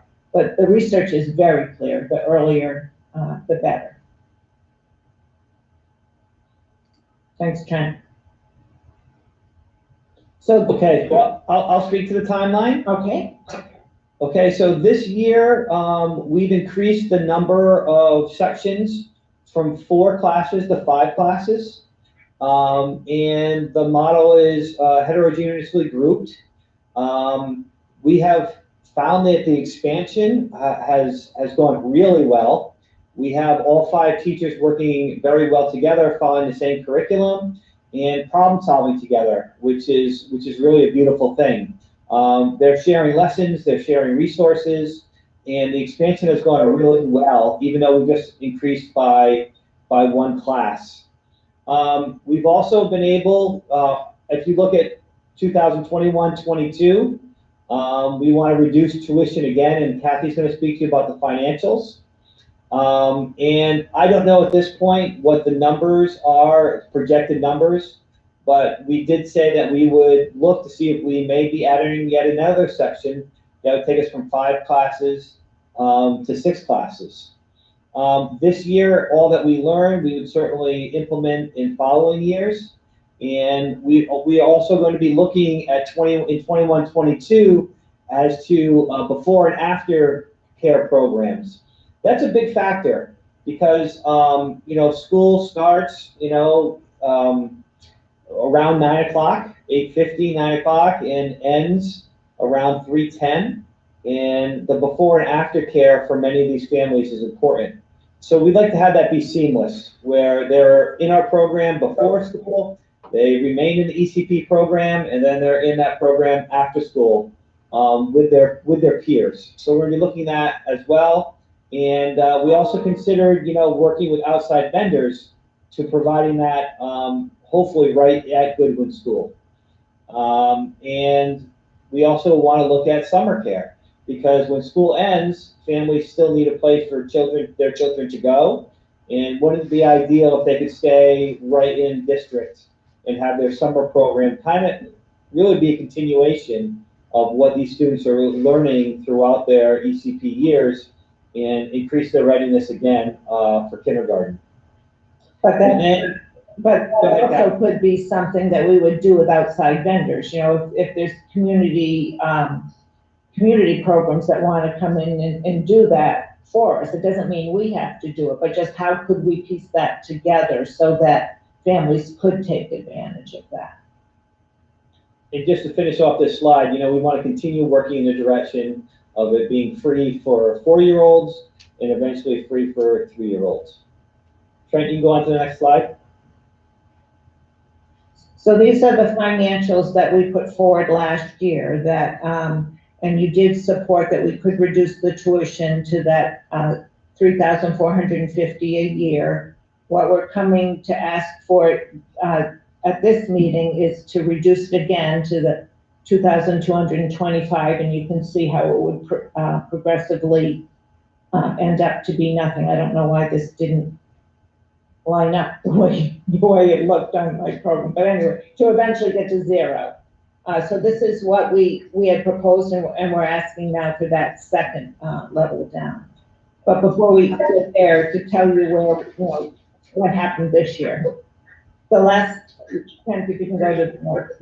Wait, if we could, before we switch slides, I just wanted to mention that the NESDEC numbers do show an increase of once in a year in each of these years. So starting with 2021, they said we'd have 50 potential enrollees in pre-K. And it goes up each year and it continues to go up. So I think that we're beginning to see the bottoming out of the enrollment decline and the turnaround with this coming year's pre-K group.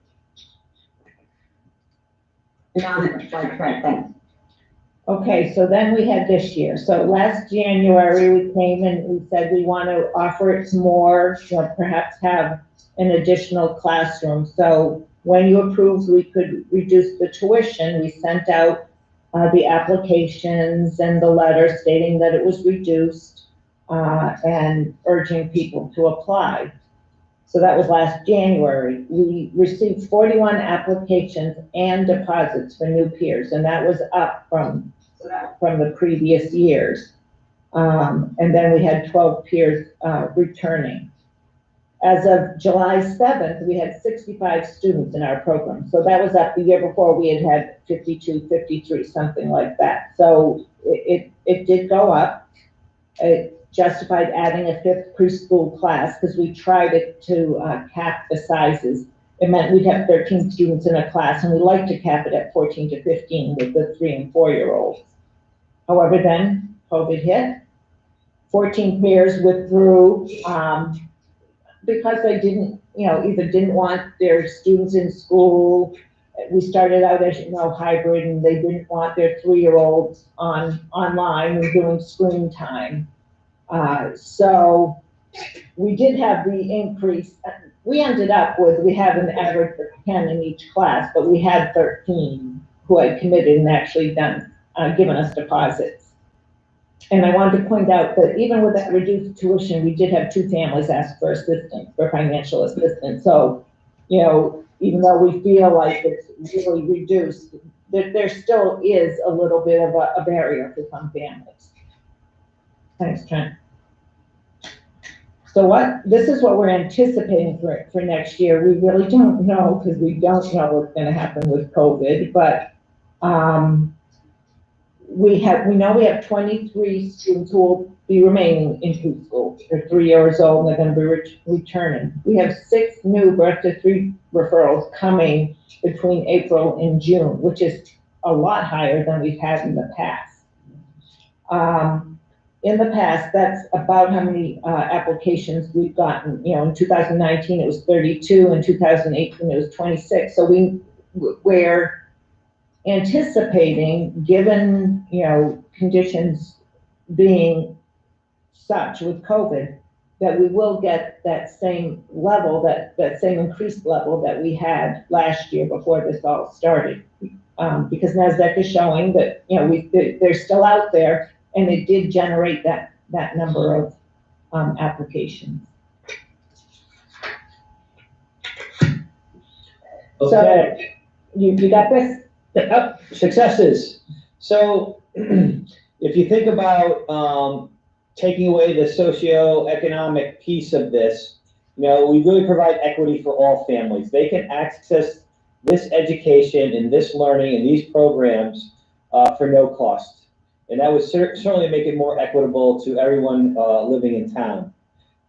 Improved performance, strongly believe, and the data is rich, that the sooner students begin school and develop the skills they need to be ready, the higher their achievement. And that goes all the way to graduation and attending college. So the research for that is really strong. I also want to just remind everyone that, I never realized or never thought about it until I came to Goodwin, that the largest gap at the beginning of the year is at the youngest grade. So we have students come into our ECP program who can read. And then we have students who come into the ECP program who do not know how to sit Indian style. They don't know how to attend. They don't know how to sit and listen. They don't know how to hold a book. So the sooner we get these students with their peers, so they have role models, the better. Looking at provides more spots for preschool given a community closure. But there's a need. There's a need for preschool programs in town. Private programs have closed, unfortunately. So if we can provide that need, that's a great piece for our families. Again, early assessment, early identification, we talked about. And I alluded to the smoother transition to kindergarten. They then have the skills where they can go to kindergarten and start to learn their phonics and start to understand what it takes to share and to collaborate and be part of a community. Next slide. So of course, cost is always a challenge, and keeping that under our thumb, so to speak, is something that we have to continue to do and be diligent. Getting an accurate count of how many students are actually out there that want to come.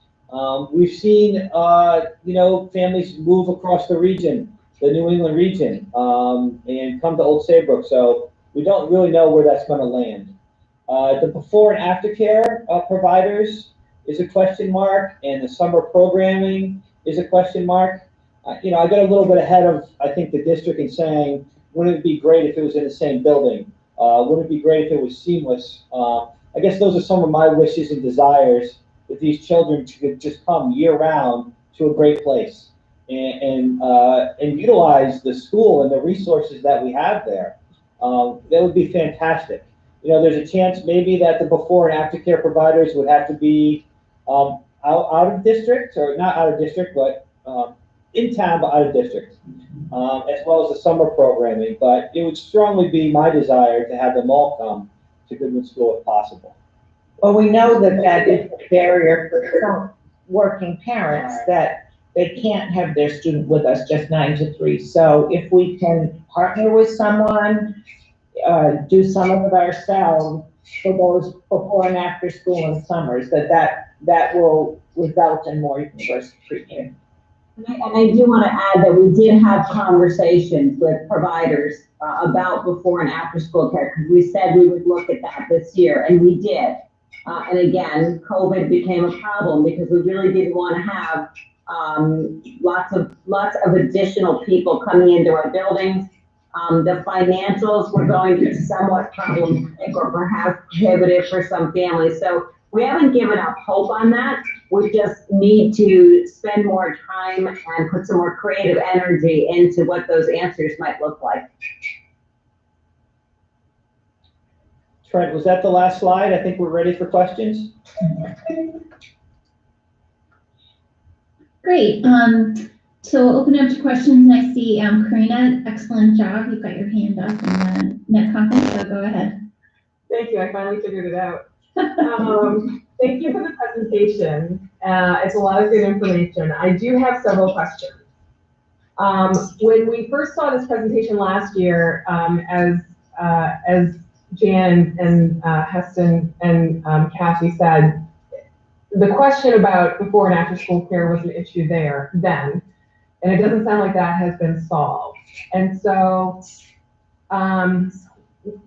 in a sense, I guess one of the questions I have is, I agree with everything that you said in your presentation. There's evidence-based research that this is the right thing. It sets up the educational process at kindergarten better and brings kids in closer proximity to their learning ability. That being said, I do feel that this, because not all parents are able to take advantage of this, I'm concerned about us absorbing the cost for some families in town where other families are not able to participate. And I guess one of my questions is, did we have an increased number of teachers because we had an increased number of classes, or how does the number of classes that you had equate to number of teachers and the cost of the program? So we did add one teacher this year because we had an additional 15 kids over what we had had the year before. So we did add a teacher and a parent. Right, but keep in mind that because kindergarten was smaller, we reduced kindergarten by one teacher and added a teacher to the ECP program. So it was really a push. So it was net neutral in a sense, but it won't necessarily remain that way going forward. And that was another question I had. I remember you had said that you need I think the numbers were, you needed 45 enrollees in order to achieve the goals of the program financially. I'm unclear, I know you had a lot of numbers, I'm unclear as to, did we meet those goals? Are we above or below? Did we generate more revenue than expected? Because I saw the number 65, I saw the number 41. Right. So we met the goal until COVID hit. We had the applications, including we had deposits. So these were serious, applications. Number, right. But what happened was we had students withdraw because of COVID, and they didn't want and it was mostly the 3-year-olds coming in. Parents decided to keep them home, and they didn't want them having all that, the screen time when we were hybrid. I think the other thing I would add to that is that a lot of parents, of course, at that point were remaining home. As Kathy said, we opened in hybrid, and that made it more complex for parents to be involved. But I wanted to go back to your question, Trina, about being able to be accessible by all families and before and after and summer care. I think that families who need the early childhood program as a daycare too, and that I'm unabashed and unashamed to say that I understand that that's somehow, in some ways, how families have to use it. But some people are enrolling their children in an ECP program to give them the learning experience. Others are doing it to give them the learning experience, and they have to work during the day, and so this provides a place for their children to go. Even if they have to find before and after care and summer care, it will still be budget neutral to them, or perhaps less expensive if they're utilizing our program, because the difference between the cost of the public school program and a private program is significant. If we can get providers to work with us next year, if everybody has confidence that COVID is manageable, that we've understood really well how it spreads from one person to another, because remember, we have to go all the way back to August, and remember, we thought it was spreading off of surfaces, we thought it was coming through the air vents. We spent a lot of time talking about things that didn't turn out to be concerns that we have now. We're much more concerned about masks and washing our hands than we are about surfaces and air vents these days. And I think that if we enter the new academic year with people feeling really confident about Old Saybrook Public Schools' ability to keep children safe, and we've had a marvelous track record so far, I think we will see the enrollments, even if people have to go to programs before or after or both, in order so that they can keep their work going. I guess part of my question is why is our objective to provide a free, whether we call it a service or education versus a reduced cost for those who might be able to? Because in a sense, if we offer it free, then we can potentially be impacting community-based businesses because they do offer these ECP programs. Yes, they are more expensive, but in a sense, if parents, I don't know, I'm looking at it from the sense of it can potentially impact community programs, as well as I'm just curious about our drive to provide the free education for that can't be taken advantage of by everybody in town. I think that we're trying to open up access to this education for more of the community, eventually for all of the community. We would like to partner with those local private providers, perhaps even for that before and after summer care. Maybe reduce some of their overhead by having them work right inside our buildings, but still be able to earn income through providing services before and after in the summer, when it really would be a lot for us to take on. And as far as the desire to move in this direction, it really is about what we know about preparedness and language acquisition at those very young ages. And so this is increasing access and making the access more equitable across the community. I don't know if Kathy or Heston want to add to that, or anyone. Well, the only other perspective I'm thinking I might add is many districts do not charge and have never charged for peers. Only some of them are going toward universal, either 4-year-olds or whatever at this point, to be fair. But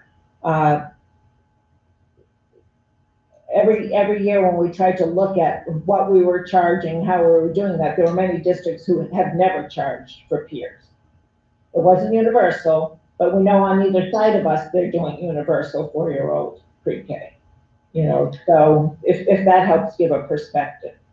And I also think about the families that can't afford to pay for any child care at all, or any kind of nursery school program at all.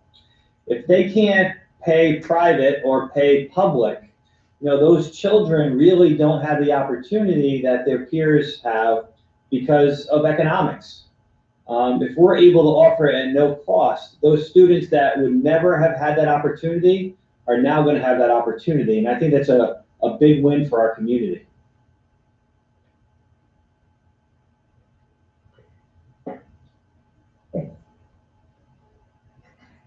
Great, thanks for your question, Karina. Other questions for Heston and Kathy on this? Tara? Yes. I can't see my picture there, but I just wanted to get a sense. This is not a special education preschool. I know that we had one, or do we still have one? Or is it one? Well, we still accept all students who need special ed services are in there. But no, the focus is more universal. They're just like all our other classes that you incorporate special ed. Right. Now every teacher happens to be a special ed teacher, so that we can provide those services. Right. And do we currently still have a special ed preschool? Well, it's all one and the same, so it kind of evolved. It did start out, Irene. That's what I thought it did. Just for special ed, but we had to have some peers, and then we added the at-risk students, the students who are English language learners who couldn't afford. So we always had that group of kids that we brought in and didn't charge if they met those criteria. So it's just evolved to be more and more inclusive. Kathy, what's the breakdown of how many peers are there? How many English language learners are there? And how many, and what is a peer? So help me understand how many of each type of student is there? All right, so this year we have 12 students who have IEPs out of the 50 kids. we have, I believe it's 8 students who we consider at risk. That means they met the criteria for free and reduced and are English learners. They have some kind of at-risk behavior, and then the rest are peers. So peers just means your typical kids. It means they don't have an IEP and they're not at risk. Right. So sorry, I was just finishing the question. So this has evolved now into what we call the universal preschool, which is exactly what Eston and Kathy, you're saying about all students being able to take advantage of being in an educational setting. No question in my mind. The question I do have is, where are these kids housed? Are they all at Goodwin? If there's 5 classes? Yeah, because as has been said, we had one last kindergarten this year, so we just controlled that classroom. And so they have room for these students. And what we're trying to, so of all these students that have come through this program, parents have to pay tuition, correct? The peers have, but what we're looking toward is reducing that amount. Right, so you're looking to reduce eventually that there will be no cost. Right. And I mean, this is universal preschool is not new. It's something that the state has been trying to put together probably for 25 years. Right. But it's something that the districts have to be able, and you can correct me, have to be able to financially support it because they believe so strongly in it. Is that right? That's correct. Maria, I just want to make sure that what we're asking for this year is not to reduce the tuition or to eliminate the tuition. We're asking to phase in the second year. And so dropping it to the $2,225. And we know we will still have people who will not be able to access it because of that. You know, we have members of our community who rely on family members when they have to go to work. They're not able to put them into any kind of a schooling program. We will work with those people as best we can. Mrs. Pendleton, Mrs. Bai, and Mr. Sutman went through most of the steps they needed to go through to be able to access some state funds for folks if they're eligible. But it still will be prohibitive, but we'll capture more. And I think the numbers we saw pre-COVID indicated that we were going to capture more of these folks. I have another question if I could. Go ahead, Karina. So again, the original proposal was based on 45 students to be able to offset the cost of the teacher. And my question is, given first the increase in enrollment and the addition of a teacher and a para, and then the reduction in enrollment, and it appears that the numbers are lower than 45 for this next year, have you reassessed the change in tuition reduction because of it? Right, so now we've got more, I guess I should just ask that question. Have you assessed a change in the tuition proposal? Because it doesn't look like you're gonna meet the 45. But we could, it depends on COVID. We surpassed that before COVID hit, you know what I mean? So it all depends on, and we'll know it, because people will start applying, you know, as soon, well, whatever the tuition is, tomorrow the letters are gonna go out to start the whole application process, because we need to start that in advance. Right. Applications, getting, you know, everything in order. So, we'll know what we're getting. We did not get the 45 this year, we had more, but, yeah, no, I understand that circumstances beyond your control affected that. Right. And if you Mrs. Pendleton to help answer the other part of your question, Julie, do you want to talk a little bit about, you know, assessing how those numbers were derived and where the break point is? Sure. So we projected about 45 paying customers, if you will. And like Kathy said, we were above target really last year. we're projecting about 43 or so for this year. And, you know, maybe we're eternal optimists. I know I'm reporting from Aruba here, but, you know, we do expect that things are going to turn around and that's a pretty realistic number. And the budget should be able to support that. So I think your question, Karina, was loss in revenue, addition of staff. Ultimately, yes, the program costs us more. I mean, you know, we're going to universal preschool, which is to provide, you know, a head start, if you will, for kids that we know desperately need it and perhaps don't have the opportunity otherwise. So like anything, a benefit sometimes costs you a little bit more, but the end result of that benefit in the out years, when they get this start, you hope pays off in the long run. So I guess, yes, there's a cost, but the benefit hopefully is what we're looking for ultimately.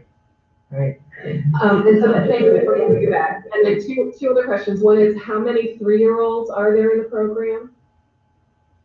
I do have that. This year we have 23 3-year-olds. Out of 50? Right. And 27 4-year-olds.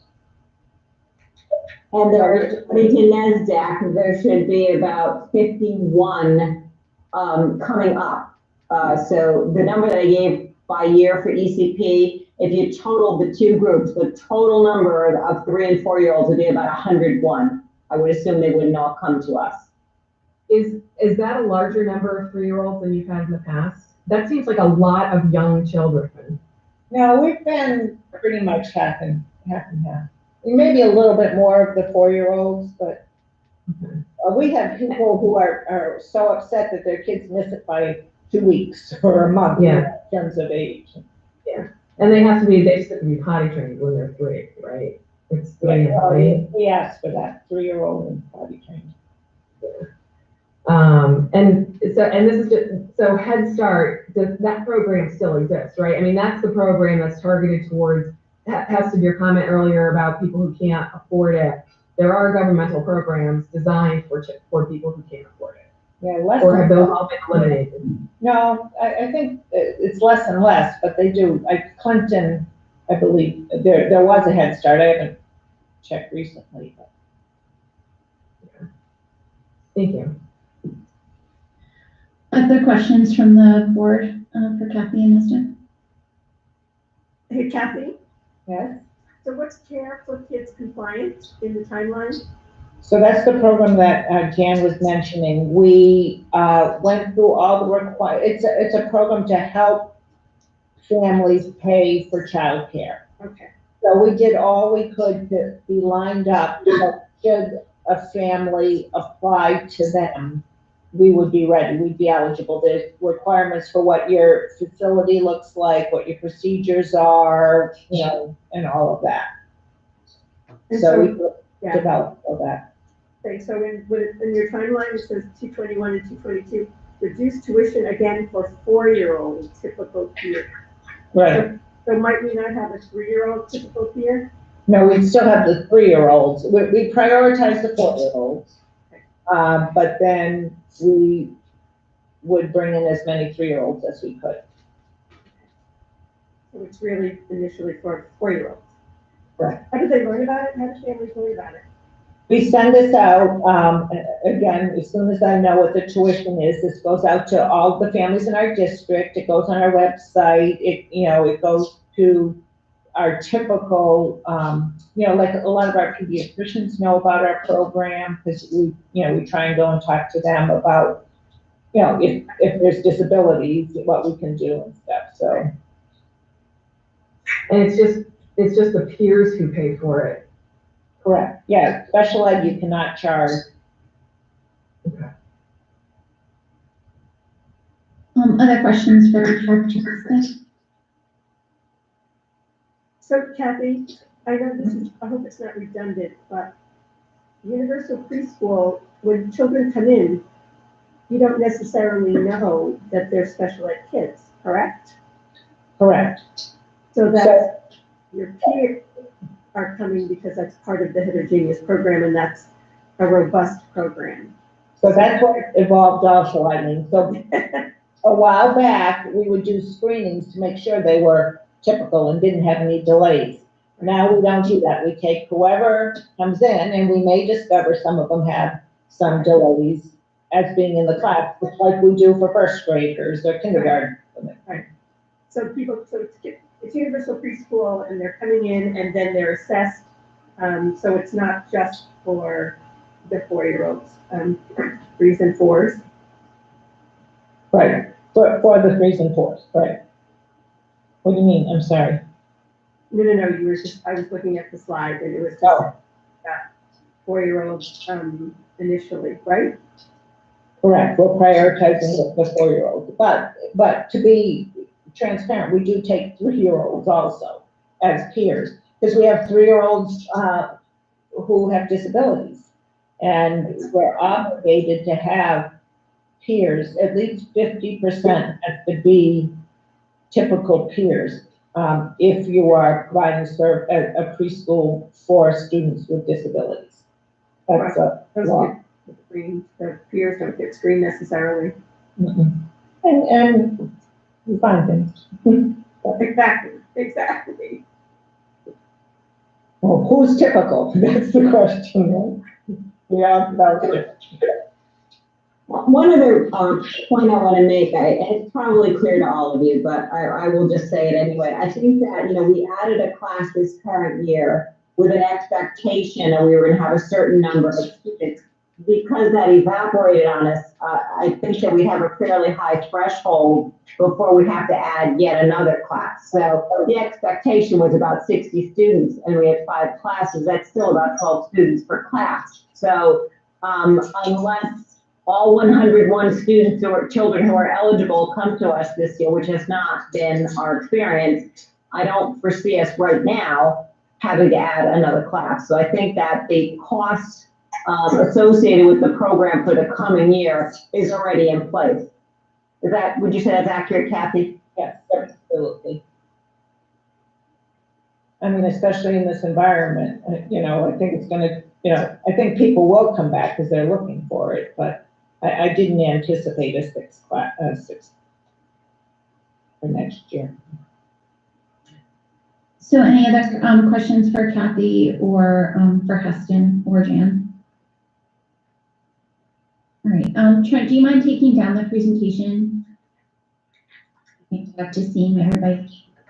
No wonder. Makes it easier. We go back to the window. All right, there we go.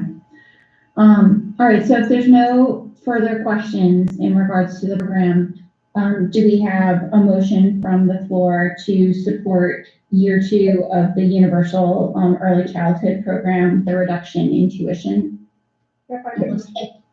Looks like Eileen and then seconded by Alan. Okay. All in favor, aye, and a show of hands, aye. Aye. Any opposed? And Karina, that's you. I can't hear you actually, you're on mute. There we go. I would be late aye, I apologize. Oh, you're an aye, okay. I just want to make sure that I got everybody accurately. So I believe that was unanimous. Okay. So there, can we compare the dollar amount to the motion so that we have it on record that the letter that goes out from Kathy will have what the board wished for the decision? Sure, yeah, that actually would be great. That was the intention of my statement with the description, but I just haven't got it.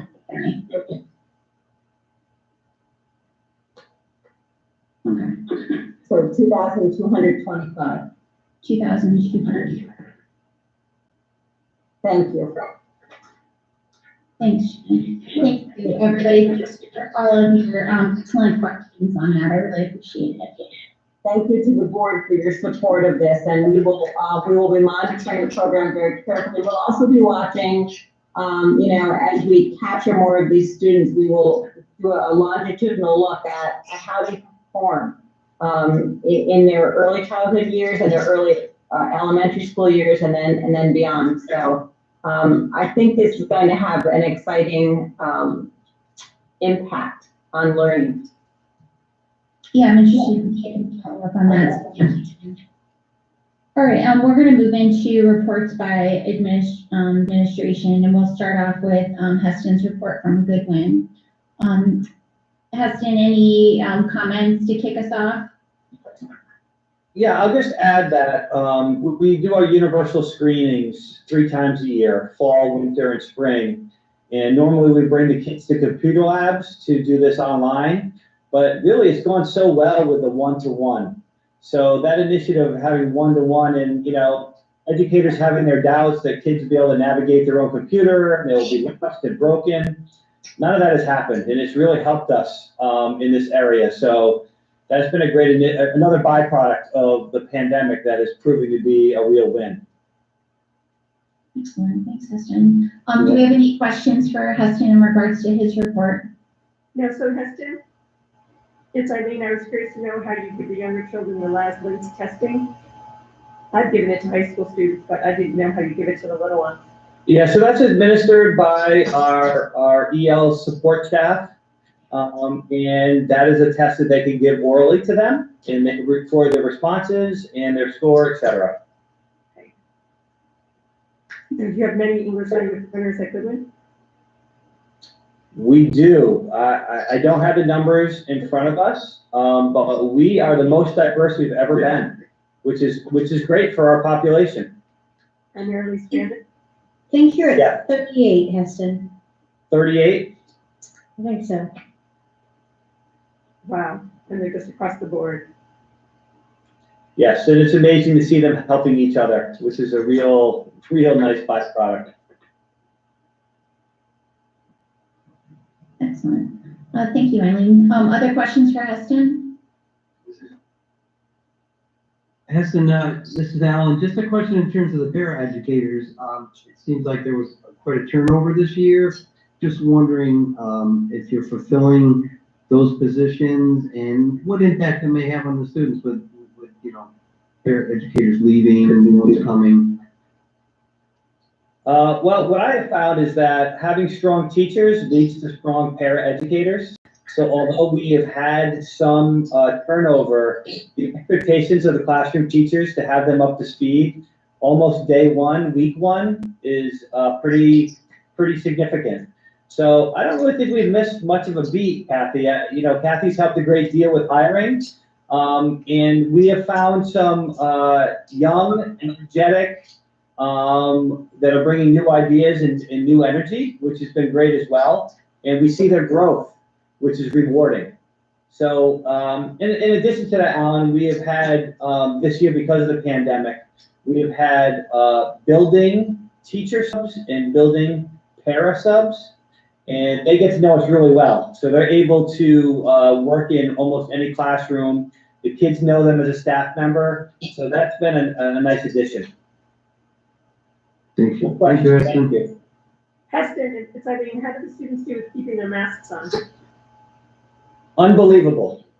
Better than the adults, Eileen, to be honest with you. And I'm not saying our adults don't do a great job. Really, that they've blown us away with how good they've done with that.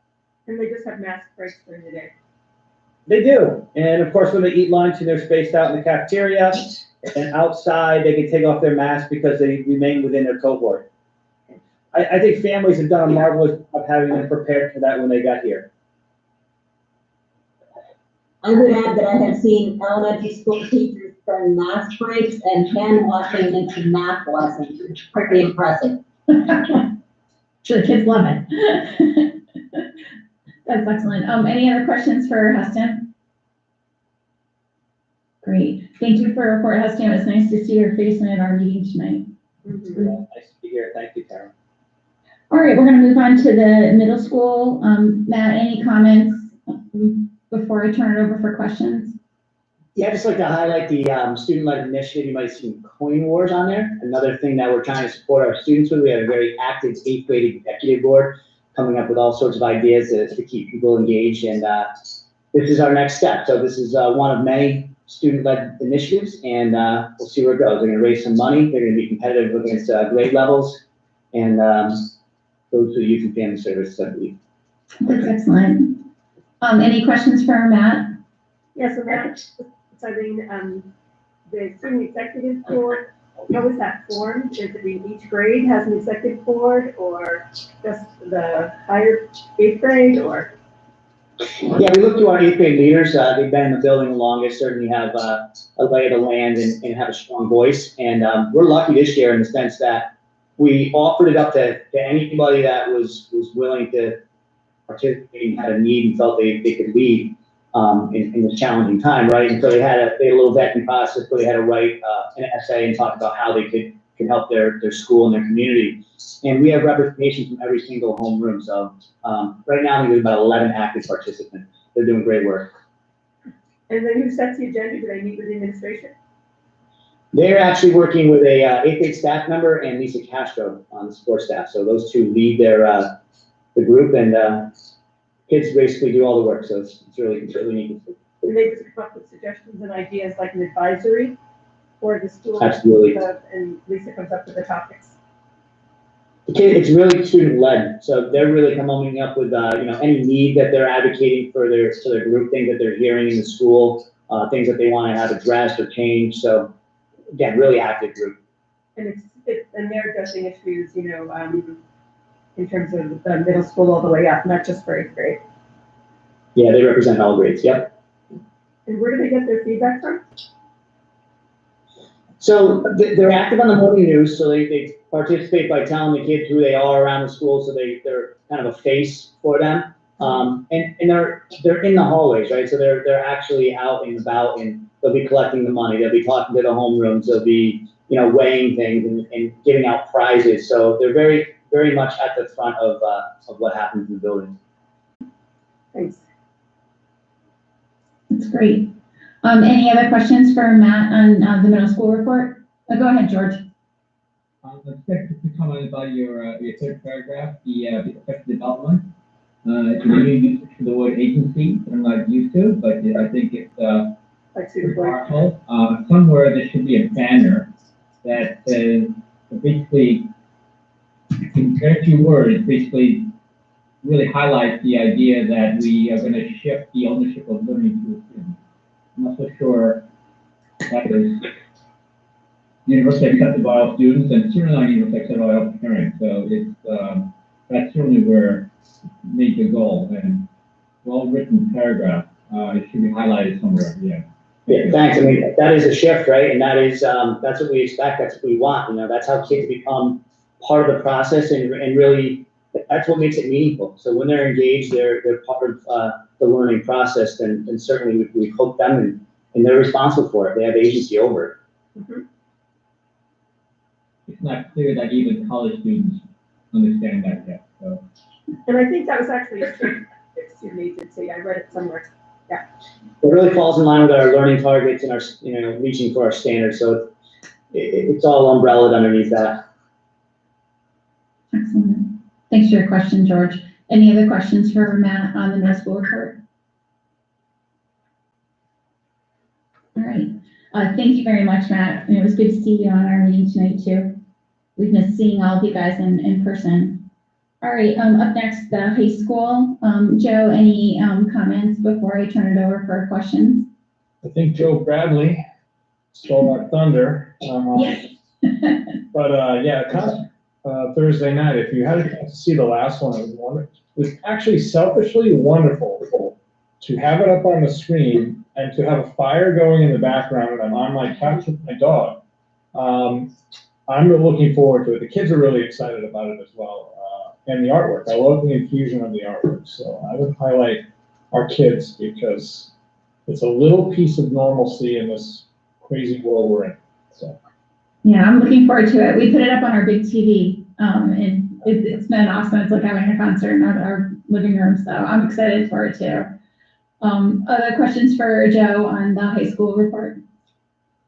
Yeah, I just wanted to comment that I think it's exciting that for culinary that they're starting to infuse another language into their environment. I think that's really fascinating, and that's really taking students that are currently at the high school and making their learning purposeful. and putting it out there, versus just going to a language lab, but really utilizing and thinking what would be the most important types of vocabulary to use in that setting. That's really Yeah, great. Again, kudos to our teachers and thinking outside of the box and including all of our kids in this. It's kind of akin to what happened a couple years ago when Tech Ed kind of joined together with some Spanish students as well and went around the building and created the signs that are all throughout the high school in terms of, directions and where to go and things like that in Spanish. So we're excited about that. And somewhere I know that I read in terms of the high school being recognized for early college experiences, 1 of 10. That's pretty exciting.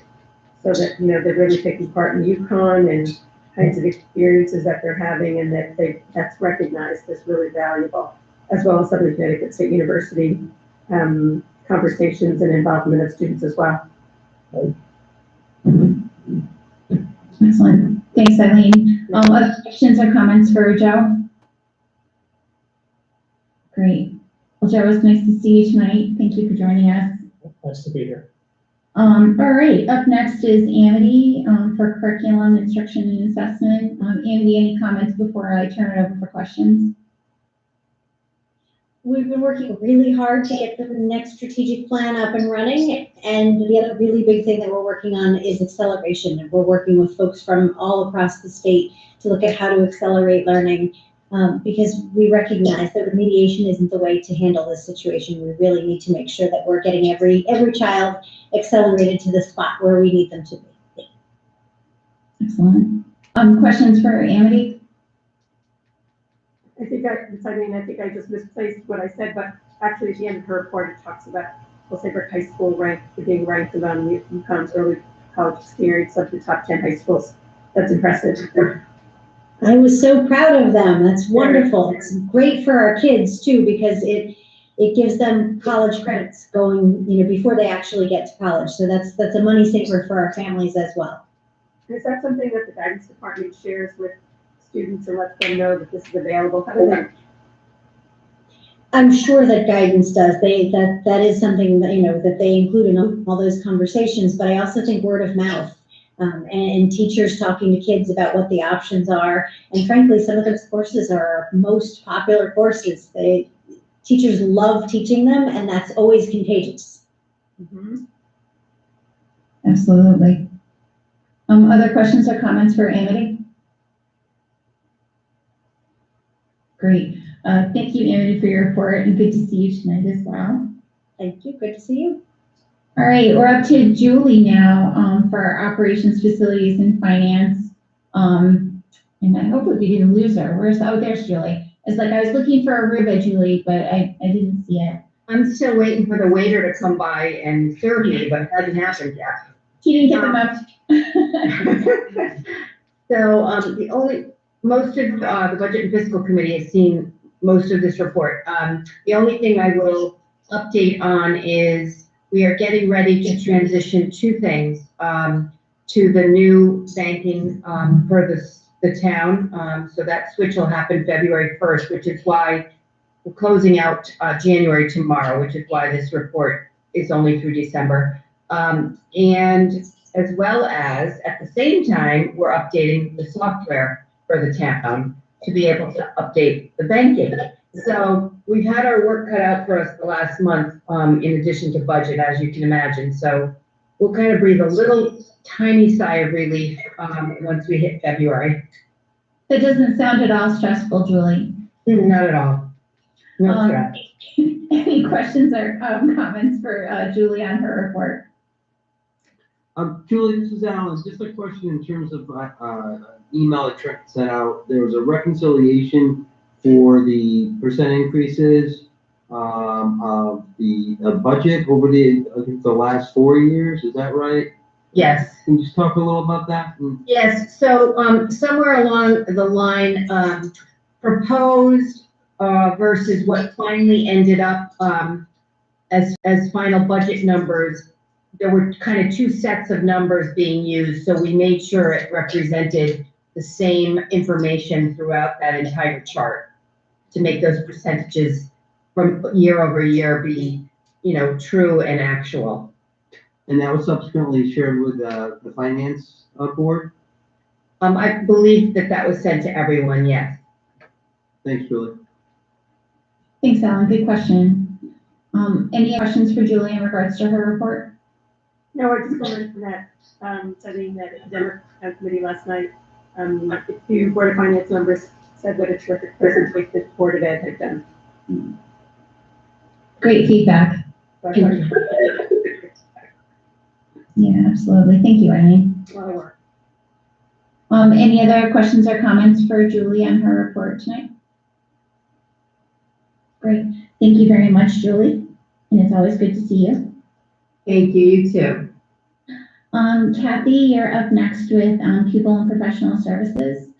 Any comments before I turn it over for questions?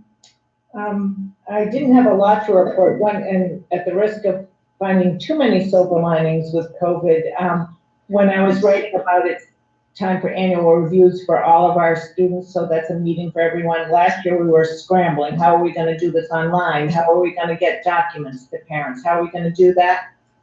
I think a lot of parents prefer this now. It's a lot easier wherever they are. They click on. They don't have to take time off from work.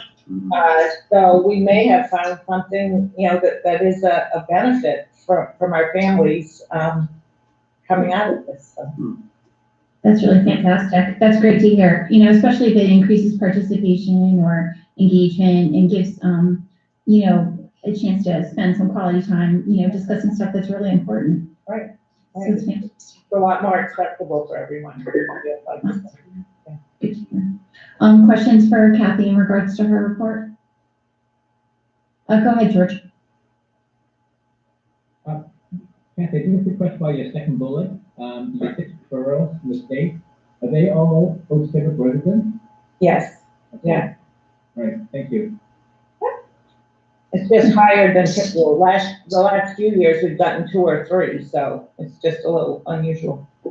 Right, no, I'm just wondering whether it's some neighboring towns or something, right? 'Cause, usually when you get a spike like this, it's got another resident, so thanks.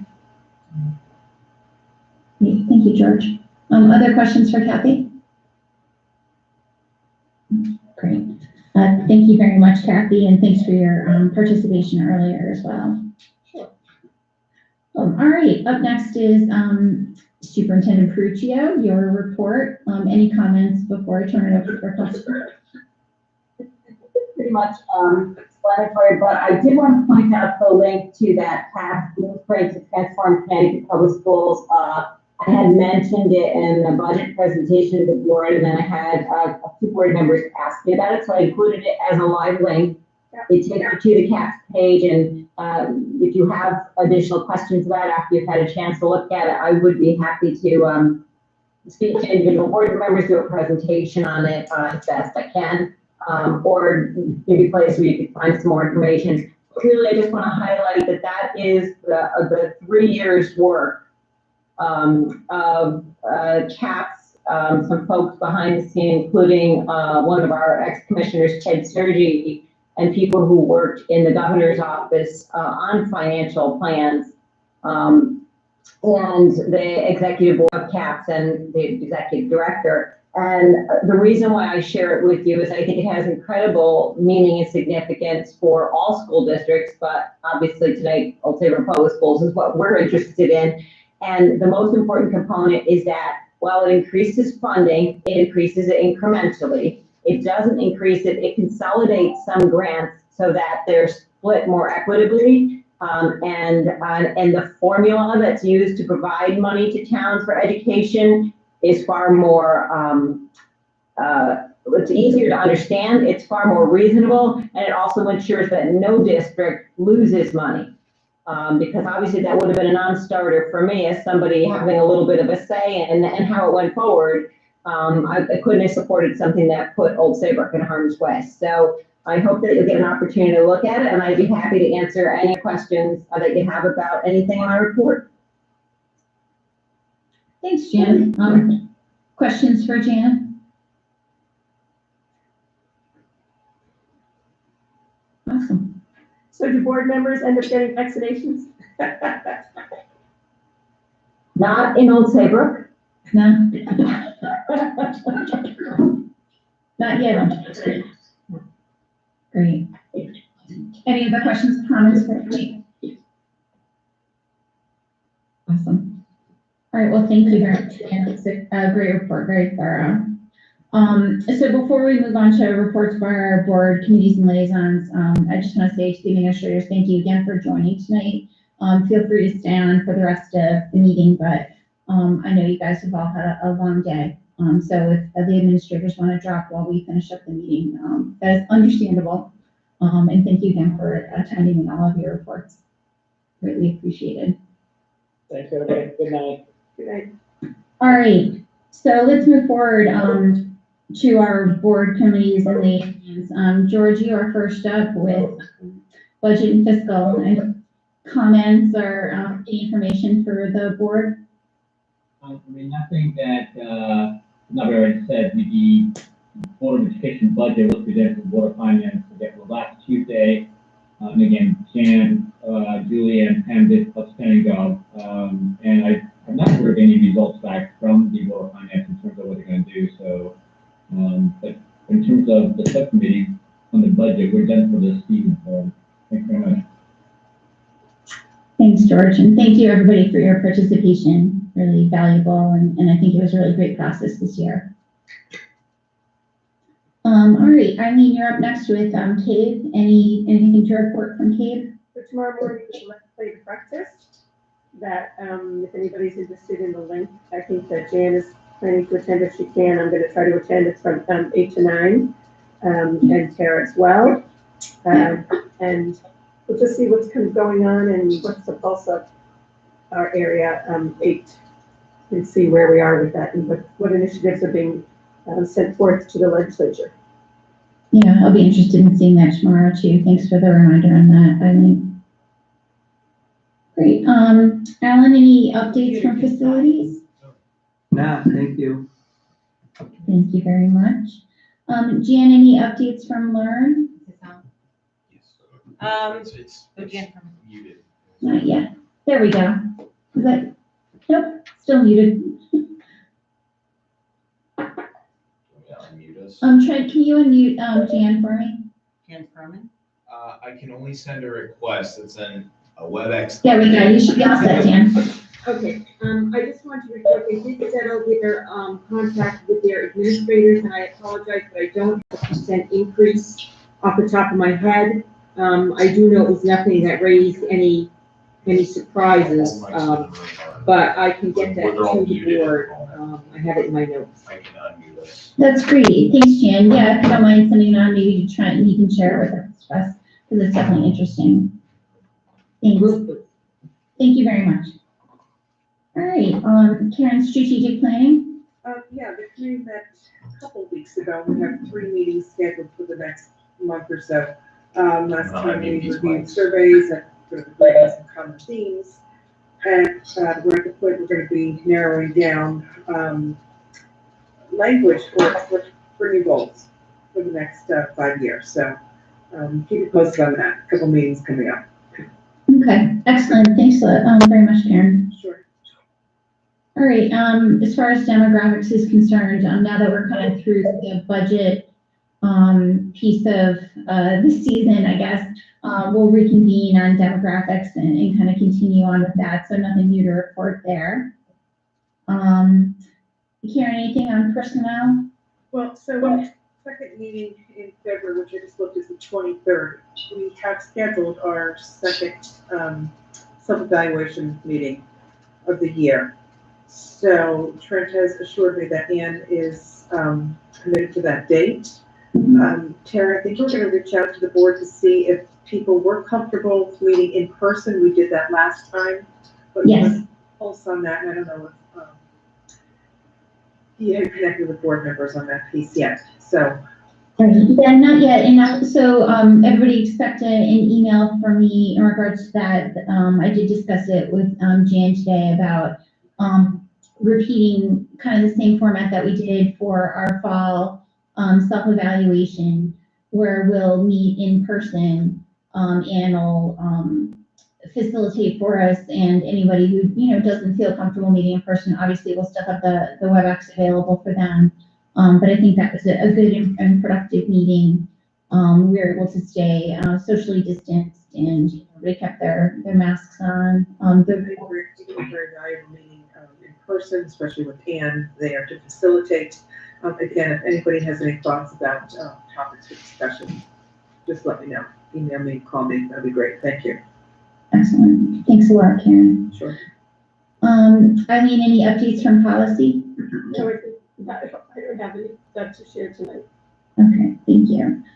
All right, and then as far as I'm concerned, the only thing I had on my list for the chairman's report was just to say thank you again, to George and the Budget and Fiscal Committee, and especially to Julie and Pam and Trent and Jan, and actually, the whole central office staff for really an excellent job on the budget book and the budget presentation. Very clear, very transparent, work to be proud of. For sure. So I just wanted to say thank you again on that. And then last up on the agenda is just reminders. Our next regular board meeting is February 9th. And then as I discussed before with Karen on the personnel update, our next meeting after that will be the 23rd, starting at 5:30. And I'll send out a note to everybody just to take a pulse about everybody's comfort level as far as meeting in person. And with that, I would like to ask for a motion to adjourn. Oh, George, you have a question before I move on? Or are you giving me my motion? No, I do. I'm sorry. When Jen was talking about her CAPS movement, unfortunately, I lost my screen and my mute button. So I think I just mentioned, but I encourage all board members to take a look at that. It's an outstanding document. It's not very long to read, but it's really outstanding in terms of what CAPS is thinking about. And it addresses many of the things that we actually talked about tonight. And I am quite certain that Ken had a lot of involvement in this document as well. So kudos to Ken. Together. Yeah, it's fantastic. It's really fantastic. Well, the time reading. Thanks, George. Thank you. Karen? Yes, Karen? I wanted to ask a question regarding the Sundown meeting at 5:30. I'm just wondering, we did do it at 5:30 last time. Since we can't provide dinner, would it make more sense just to push it off to 6? Would that give board members a few more minutes just to grab a bite to eat at home, after work, or what's everybody's thought on that? I have no preference, but I want to throw it out there. Yeah, and I'm more than happy, to include that kind of on an email, and if everybody wants to comment back to me directly, then, I'll kind of go with consensus, in that.